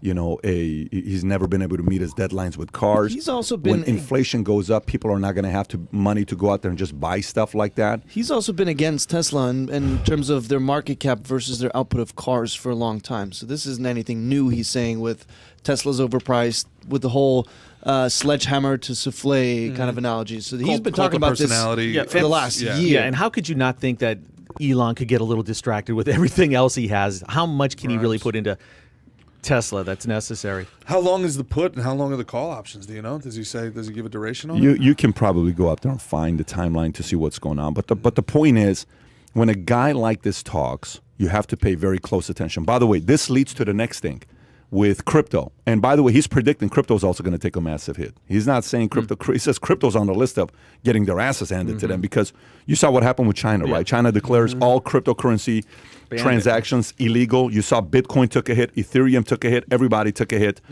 with that. So China's central bank has announced that all transactions of cryptocurrencies are illegal, effectively banning digital tokens such as Bitcoin. Fluctuations there often impact the global price of cryptocurrencies, and the price of Bitcoin fell by more than $2,000 in the wake of Chinese announcements. It is the latest in China's national crackdown on what it sees as a volatile speculative investment at best and a way to launder money at worst. Trading cryptocurrencies has officially been banned in China since 2019, but has continued online foreign exchanges. But last week's announcement is the clearest indication yet that China wants to shut down cryptocurrencies trading in all its forms, is what they want to do. So they hate freedom. Burry's not a dumb. He's got a track record. And if people thought he was crazy when he said the housing market was going to crash, I think when you have that much credibility, and then you just look at the evidence, when you look at inflation, you look at the situation in China with Evergrande, the debt ceiling, inflation, global shipping shortage. I mean, there's just so many things that are stacked up against the stock market continuing to boom. And China, at the same time, they're showing their cards. They're also kind of telling the world, look, here's the direction we're going. There was a girl that was a star, social media star with like 40, 50 million followers. Overnight, she disappeared. They're like, what the hell happened to her? Like a huge star. The guy that was worth $38 billion overnight, his $38 billion is gone. Jack Ma says one thing in front of talking against China. Hey, when's the last time you saw Jack Ma doing an interview with CNBC or MSNBC or any of those And that was guys? a year ago. And that was a year ago. You talked about on Rogan about capitalism and communism and about lifting up individuals, but also awarding the team, the collective. And that's kind of what China's doing, is they don't want superstars. They don't want superstars. Yeah. And this is shining a spotlight on basically what China wants. They want control. They want to, have regulation all over crypto. But something that we're not talking about is because they're banning crypto and banning Bitcoin. Part of the reason is they want to develop their own digital yuan and do all that. Sure. So we talked about the social score on Rogan. You talked about that. China is basically trying to control your whole life, and they don't want superstars. And that's why the people like Jack Ma, they go to re-education camps. Well, we talked about it on the last podcast, guys, that, where's the epicenter of power in America? It used to be New York. It used to be D.C., maybe L.A. It's all San Francisco now, all tech, right? We talked about it. And he's betting against America, not once, twice. He's saying Treasury bonds are going down. That's betting against America. You're betting the country is about to be in big, bad shape, but you're betting on Facebook and Google. So if America's going down but tech is going up, I think that kind of tells you where the power within tech really lies. And we talk, not to get too crazy with it, guys, but I mean, if anybody out there wants to spend the rest of their day going down a fun rabbit hole, check out the Frankfurt School. Check out what critical theory is. We hear a lot about critical race theory today. Critical race theory is the latest incarnation of something called critical theory. Critical theory was a way that Hegelians and Marxists decided that they would try to implement communism in society. And basically, you have to break the wheel. In order to implement a communist revolution, all right, worldwide communist revolution. Now, I'm not saying this is what's happening. I'm just saying if you want to do some fun reading, okay? Antonio Gramsci, who the president of Ireland just stopped and paid respects to at his grave on the way to see the Pope. This guy's not a good man here. This is, Antonio Gramsci. Not a good man. I don't know what kind of a man he was. His philosophy is very dangerous. So in order to bring in a global communist revolution, you have to break the wheel, all right? In times of prosperity, nobody wants revolution. So in order for them, if you believe in Build Back Better, if you believe in a future where you will own nothing and be happy, In order for that to happen, a crash is absolutely necessary. And they talk about it at length at the Frankfurt School. They talk about cultural hegemony. This is, guys, if you've studied kind of political theory, if you've studied this stuff, a lot of this is like you're seeing a slow motion train wreck. It's kind of nuts, but just enjoy. Check out the Frankfurt School. I think you guys will get some value and some entertainment out of that. Even if there is this crash, there's a crash. So how many crashes have we experienced? Ton. So Not a ton, but say 10. .com boom. Yeah. I'm saying in the last 20 Yeah. years. .com boom lasted a year or so. 2008 lasted a couple of years. COVID lasted like 6 months as far as the market goes. So it's going to crash. It's a crash. It's a housing crash. It's a market crash. If you're young and you're in the stock market and you have crypto, are you really that worried? There's one it's thing. It's more older people. But I tell you, one thing concerns me. Here's what concerns me. I agree. You know how it's like, it's cyclical. It happens. It's cyclical. It happens. This is no different. It's cyclical. It happens. This is no different. It's cyclical. It happens, right? Okay, fine. Let's say it is only cyclical and it happens. There's one thing that's not normal. 40+% of the currency was printed last 18 months. Right. That's a lot of money was sent free to people. Bro, we've not sent like money like that to people. We're just people are sitting on the sidelines saying, no, if you pay me this, I'll come. And companies like, shit, this guy's only worth $18 an hour at best. I have to pay this guy $28 to come back to work. What the hell do I do? Okay, I'll give you $28 an hour. Okay, and you better not let me go at $4.58. And then it's like a very weird dynamic that's going on today, right? Like employers are begging, and this is what they want. Employers are begging people to come back to work, and people are saying, I'm good, man. I'm playing video games. I'm chilling. I'm playing Netflix. So how long when that goes do you get the person who want to come back and really give their best? I don't know. So that's one thing that leads to fake success. Now they're talking about another $3.5 trillion, which I don't know if you've looked at what's in the $3.5 trillion. Again, a bunch of other bullshit that they've added to the $3.5 trillion. Well, the Senate just struck it down. And so you saw what Biden happens just said? there. You know what Biden just said with the money? When no Americans are not going to pay for it. This is not going to go to the debt deficit. This is not going to go to our deficit. Zero. You will It's gonna not cost pay anything $0. for it. It's going to pay for itself. Pelosi is saying it's going to pay for itself. It's going to pay for itself. Sales job right there. And you know what she said again? Here's what she said. Look, let's just pass it so we can find out what's in it. Same line she's used my God. in the past Let's just before. pass it so This we can is find not out a what's in new thing that these guys are doing. So are you saying that, and I give you 3 examples, 2001, 2008, 2020, that this potential crash would be worse than But go any of to those? each one. Go to each one. Yeah. What is 01? 01 was just, .com boom. Bust. No. 01. 01. What you're talking about 9/11 01? Talking about, it was 99. 99, 2000, Okay, yeah. 2001, all that. Free money. Yeah. Private equity got into the game. Okay. And they started putting money to people that really didn't have the best idea, and it was just like it flopped. Just okay? as long as it had a .com behind it. Yeah. And then that was the market, and then obviously 9/11. So it was a lot of fake money there, but it was created by who? The market created fake money, okay, in 98, 99. The market. Over-evaluating companies, That's what have right. you. The Yeah. market. So that's cool. If the market creates fake success, guess what? You're going to take a hit. You're going to lose billions, and you're going to have to come back and treat it in a different way. That's a correction. Go to 07. That's a correction. Go to 07. What was the deal with 07? Housing. Yeah, the Housing. A program comes from Australia called No Income, No Assets, NINA, okay, where it's a pick a payment, and everybody's buying a $1 million house. Michael Burry, everything That's we right. And The talked Big about. Short. And then what happens there? Fake success. Yep. More fake success. So who Derivatives. takes a hit?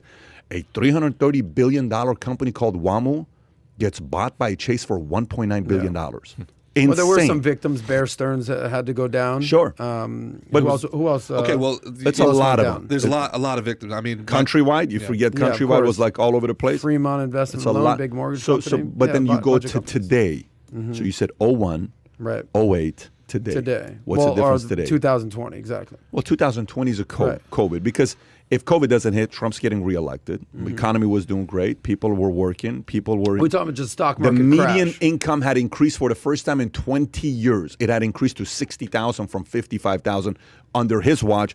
Unemployment for everybody was Record fine. low. Record low. Blacks, Hispanics, women, in every way. Everything was good. China was having to kind of change back and kind of see what they're going to do with U.S.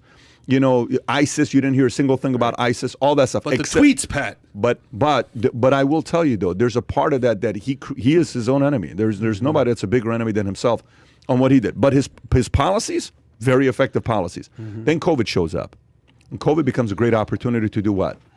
Build back better. Impose any ideas that you want. We could have been united and the enemy would have been China, but no. Instead of creating the enemy, because like right now, let's just say something happens in this building, okay? And the building is on fire, okay? When a building's on fire, there's a couple things the building could do. Like, remember that one day the car was on fire, everybody's running. I'm on a board call. They're telling me, Pat, you got to go downstairs, all this other stuff. I don't know if you remember this. It was like 4 weeks ago, 3 weeks ago. Yeah, they told me not to come in that day. So guess what happened? Well, they tell you not to come in every day. It's just that was just... just keep showing up. And you still show up. The I don't know what you're ability is doing. available. They've resorted to starting cars on fire. But watch what happens that day. What happened that day when they told us it's a fire? Do you actually remember? No. We're going... Oh, you weren't here. So we ran downstairs. We're holding doors for each other. Come on, folks, let's go. Come on, let's go to... Because the enemy was what? The fire, right. Makes sense? Now imagine if somebody said, he did it. It's his fault. This guy did it. He's doing it. It's because of him. And we're like, who, him? It's Guy. This guy. So the point is, rather than using COVID to unify America, the left saw this and say, perfect opportunity to make Trump the villain. Ding, ding, ding, ding, ding.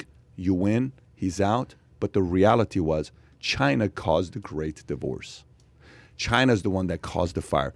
That's the challenge that we have. And now fast forward to today, you give all this money to people for a while, and you get employers to go against everything right now is against employers against employees, men against women, parents against kids. Divide and conquer. Republicans against Police Democrats, against citizens, police doctors against citizens, versus patients, whites against schools blacks, versus kids, whites against blacks, a church going against everything is against. Adam against. versus Gerard. Let's go. You know.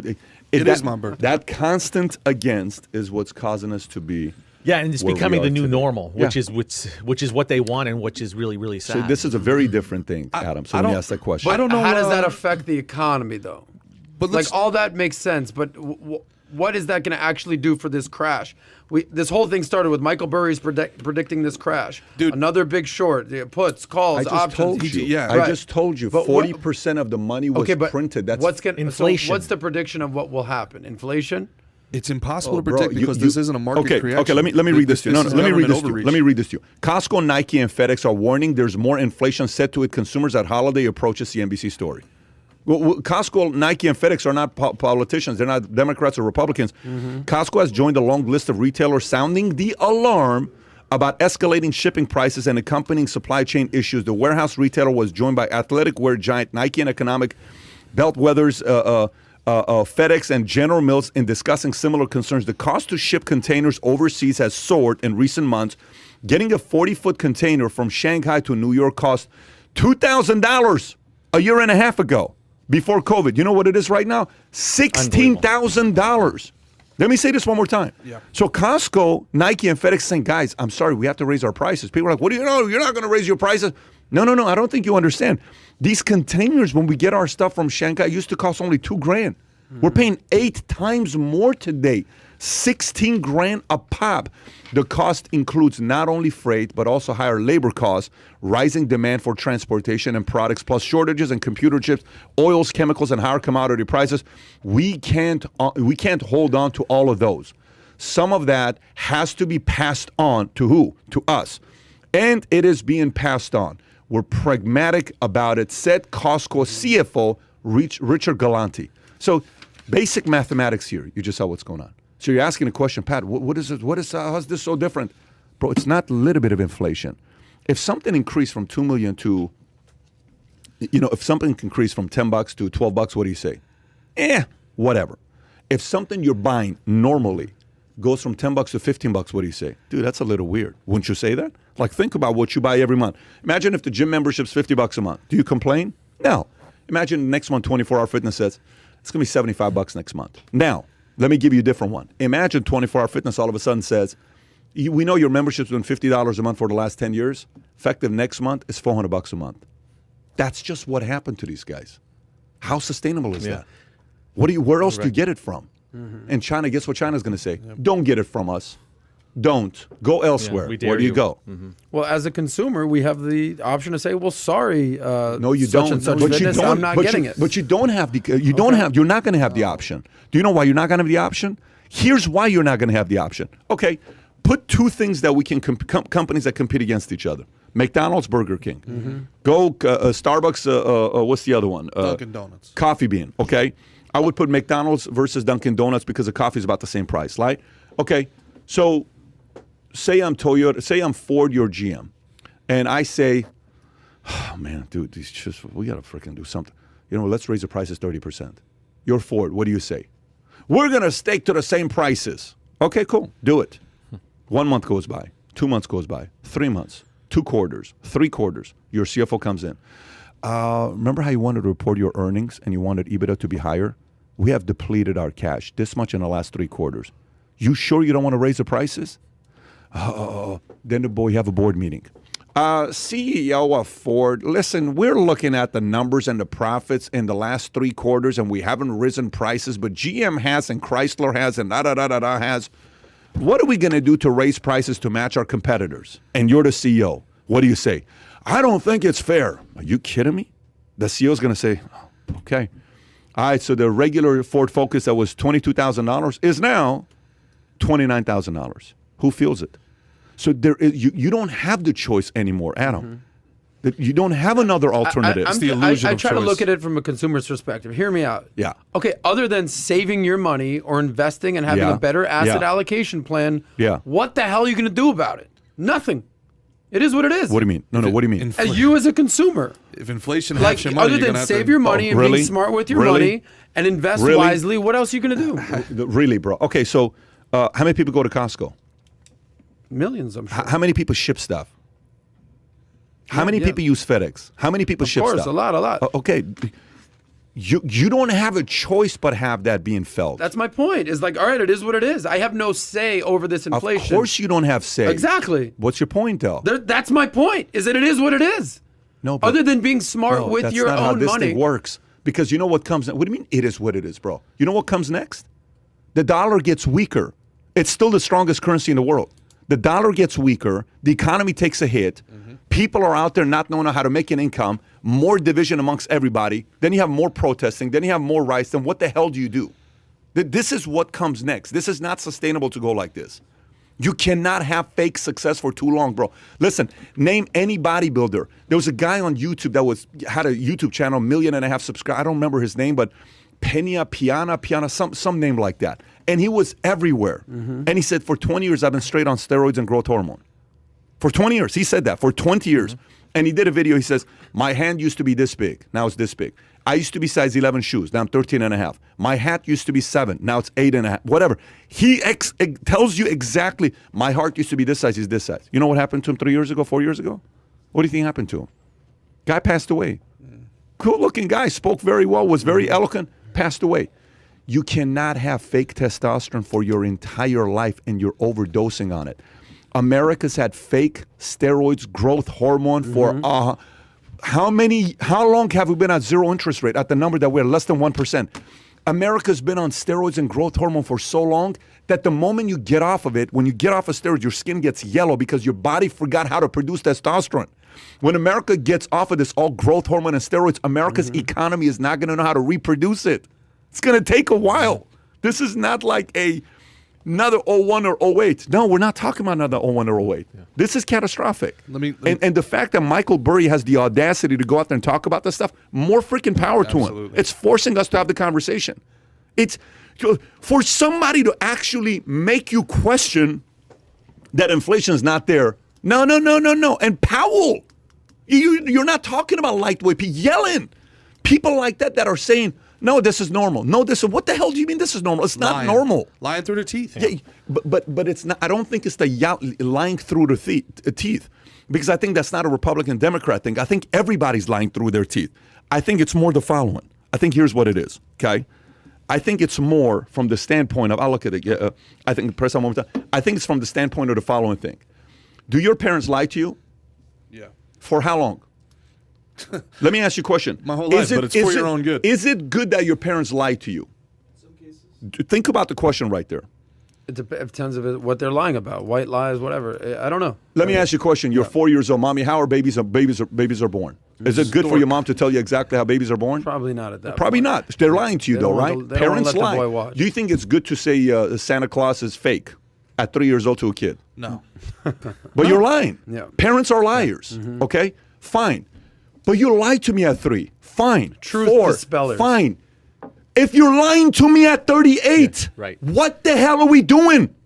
I understand yelling lying. I understand there's a part of it. But dude, this is no longer a time to lie. You have to come up and say, we have an issue, America. Here's what we need to start doing. Save the freaking money.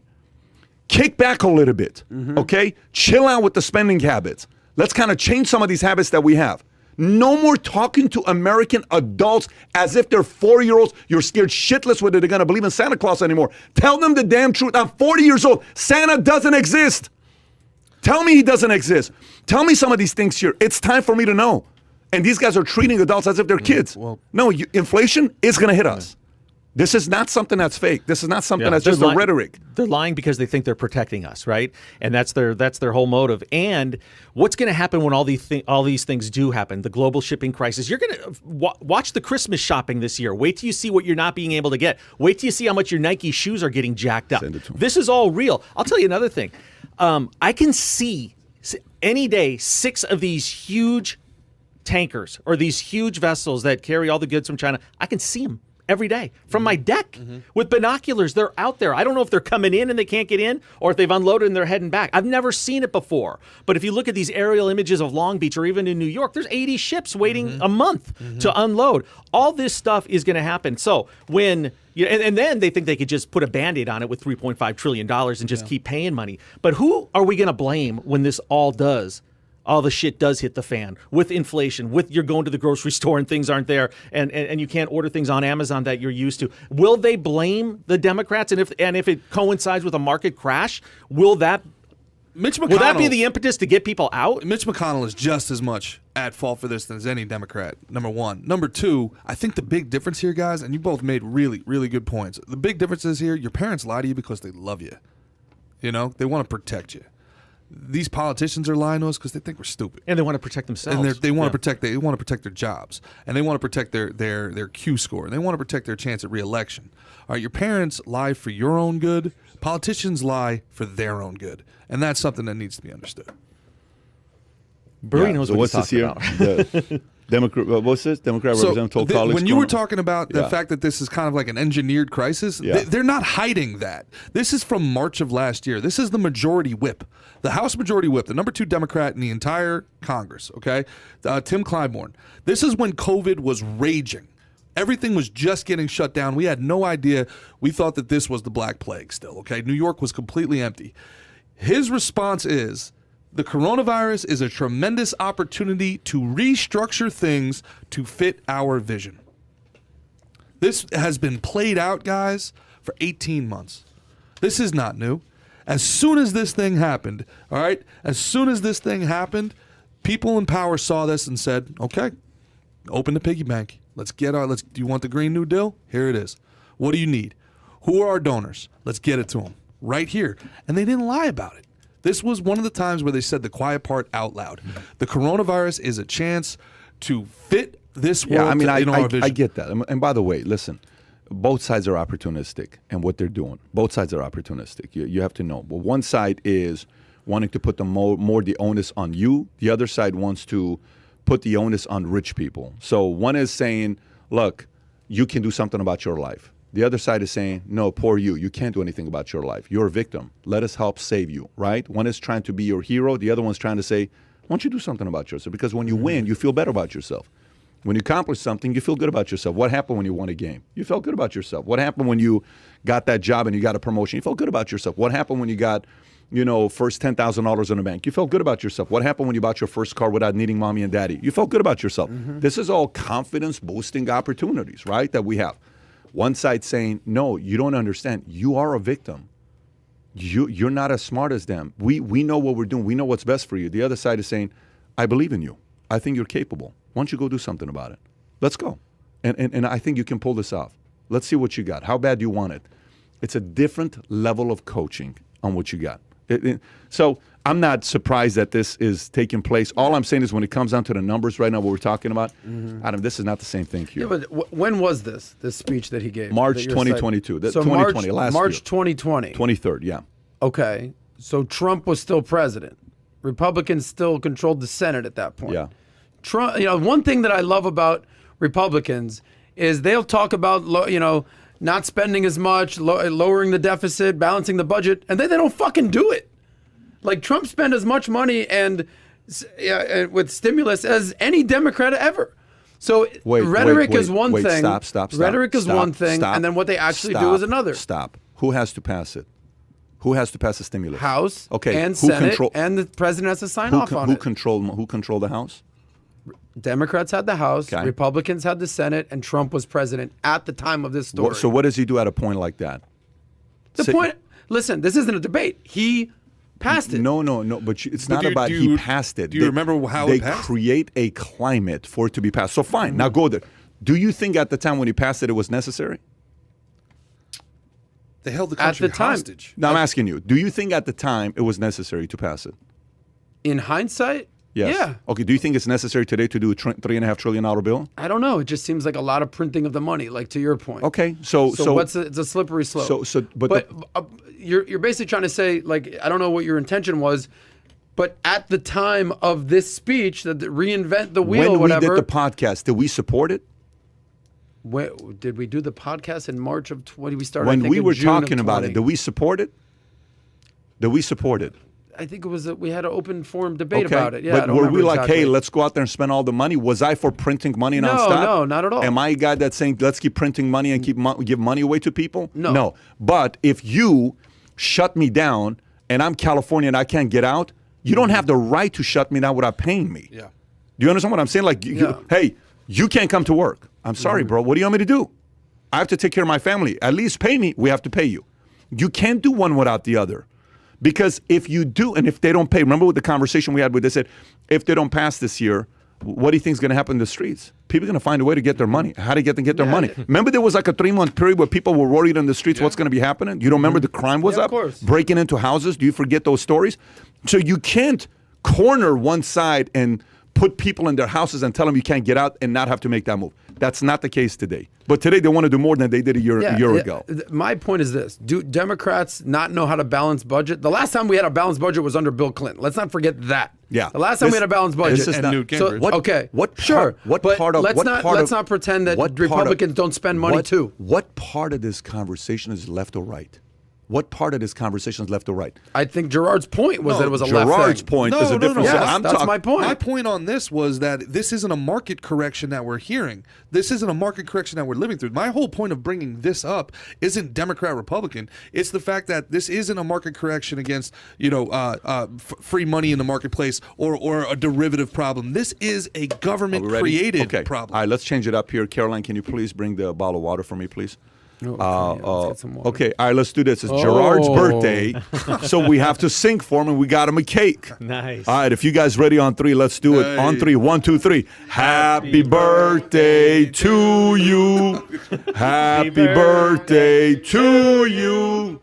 Happy birthday, dear Gerard. Happy birthday to you. What's your wish? Tell us. I want world peace. That makes a lot of sense. I'll kill you on my way to get it. Nice. Happy birthday. I'll kill you. I want world peace, even if I have to get it by force. We should have had this at the beginning of the show. Get a little sugar rush. Oh, thank you guys so much, man. Thank you, Caroline. Thank you, guys. You're welcome, Gerard. Just Venmo us when you can. Hey, and if you need What'd you say? Venmo? Just Venmo us when you can. Can I get a fan to blow out the candles or something like that? I don't know how this goes in today's world. Wow, very politically correct. Anyways, gang, we're going to do it again on Thursday. Go give Gerard some love. Put his Instagram account there in the comment section, Kai, so people can go give him love and give him a follow. Good conversation today. Good commentary. Tom, glad to have you here. Thanks for having me. Take care, guys. We'll see you again on Thursday. Take care. Bye-bye, bye-bye, bye-bye.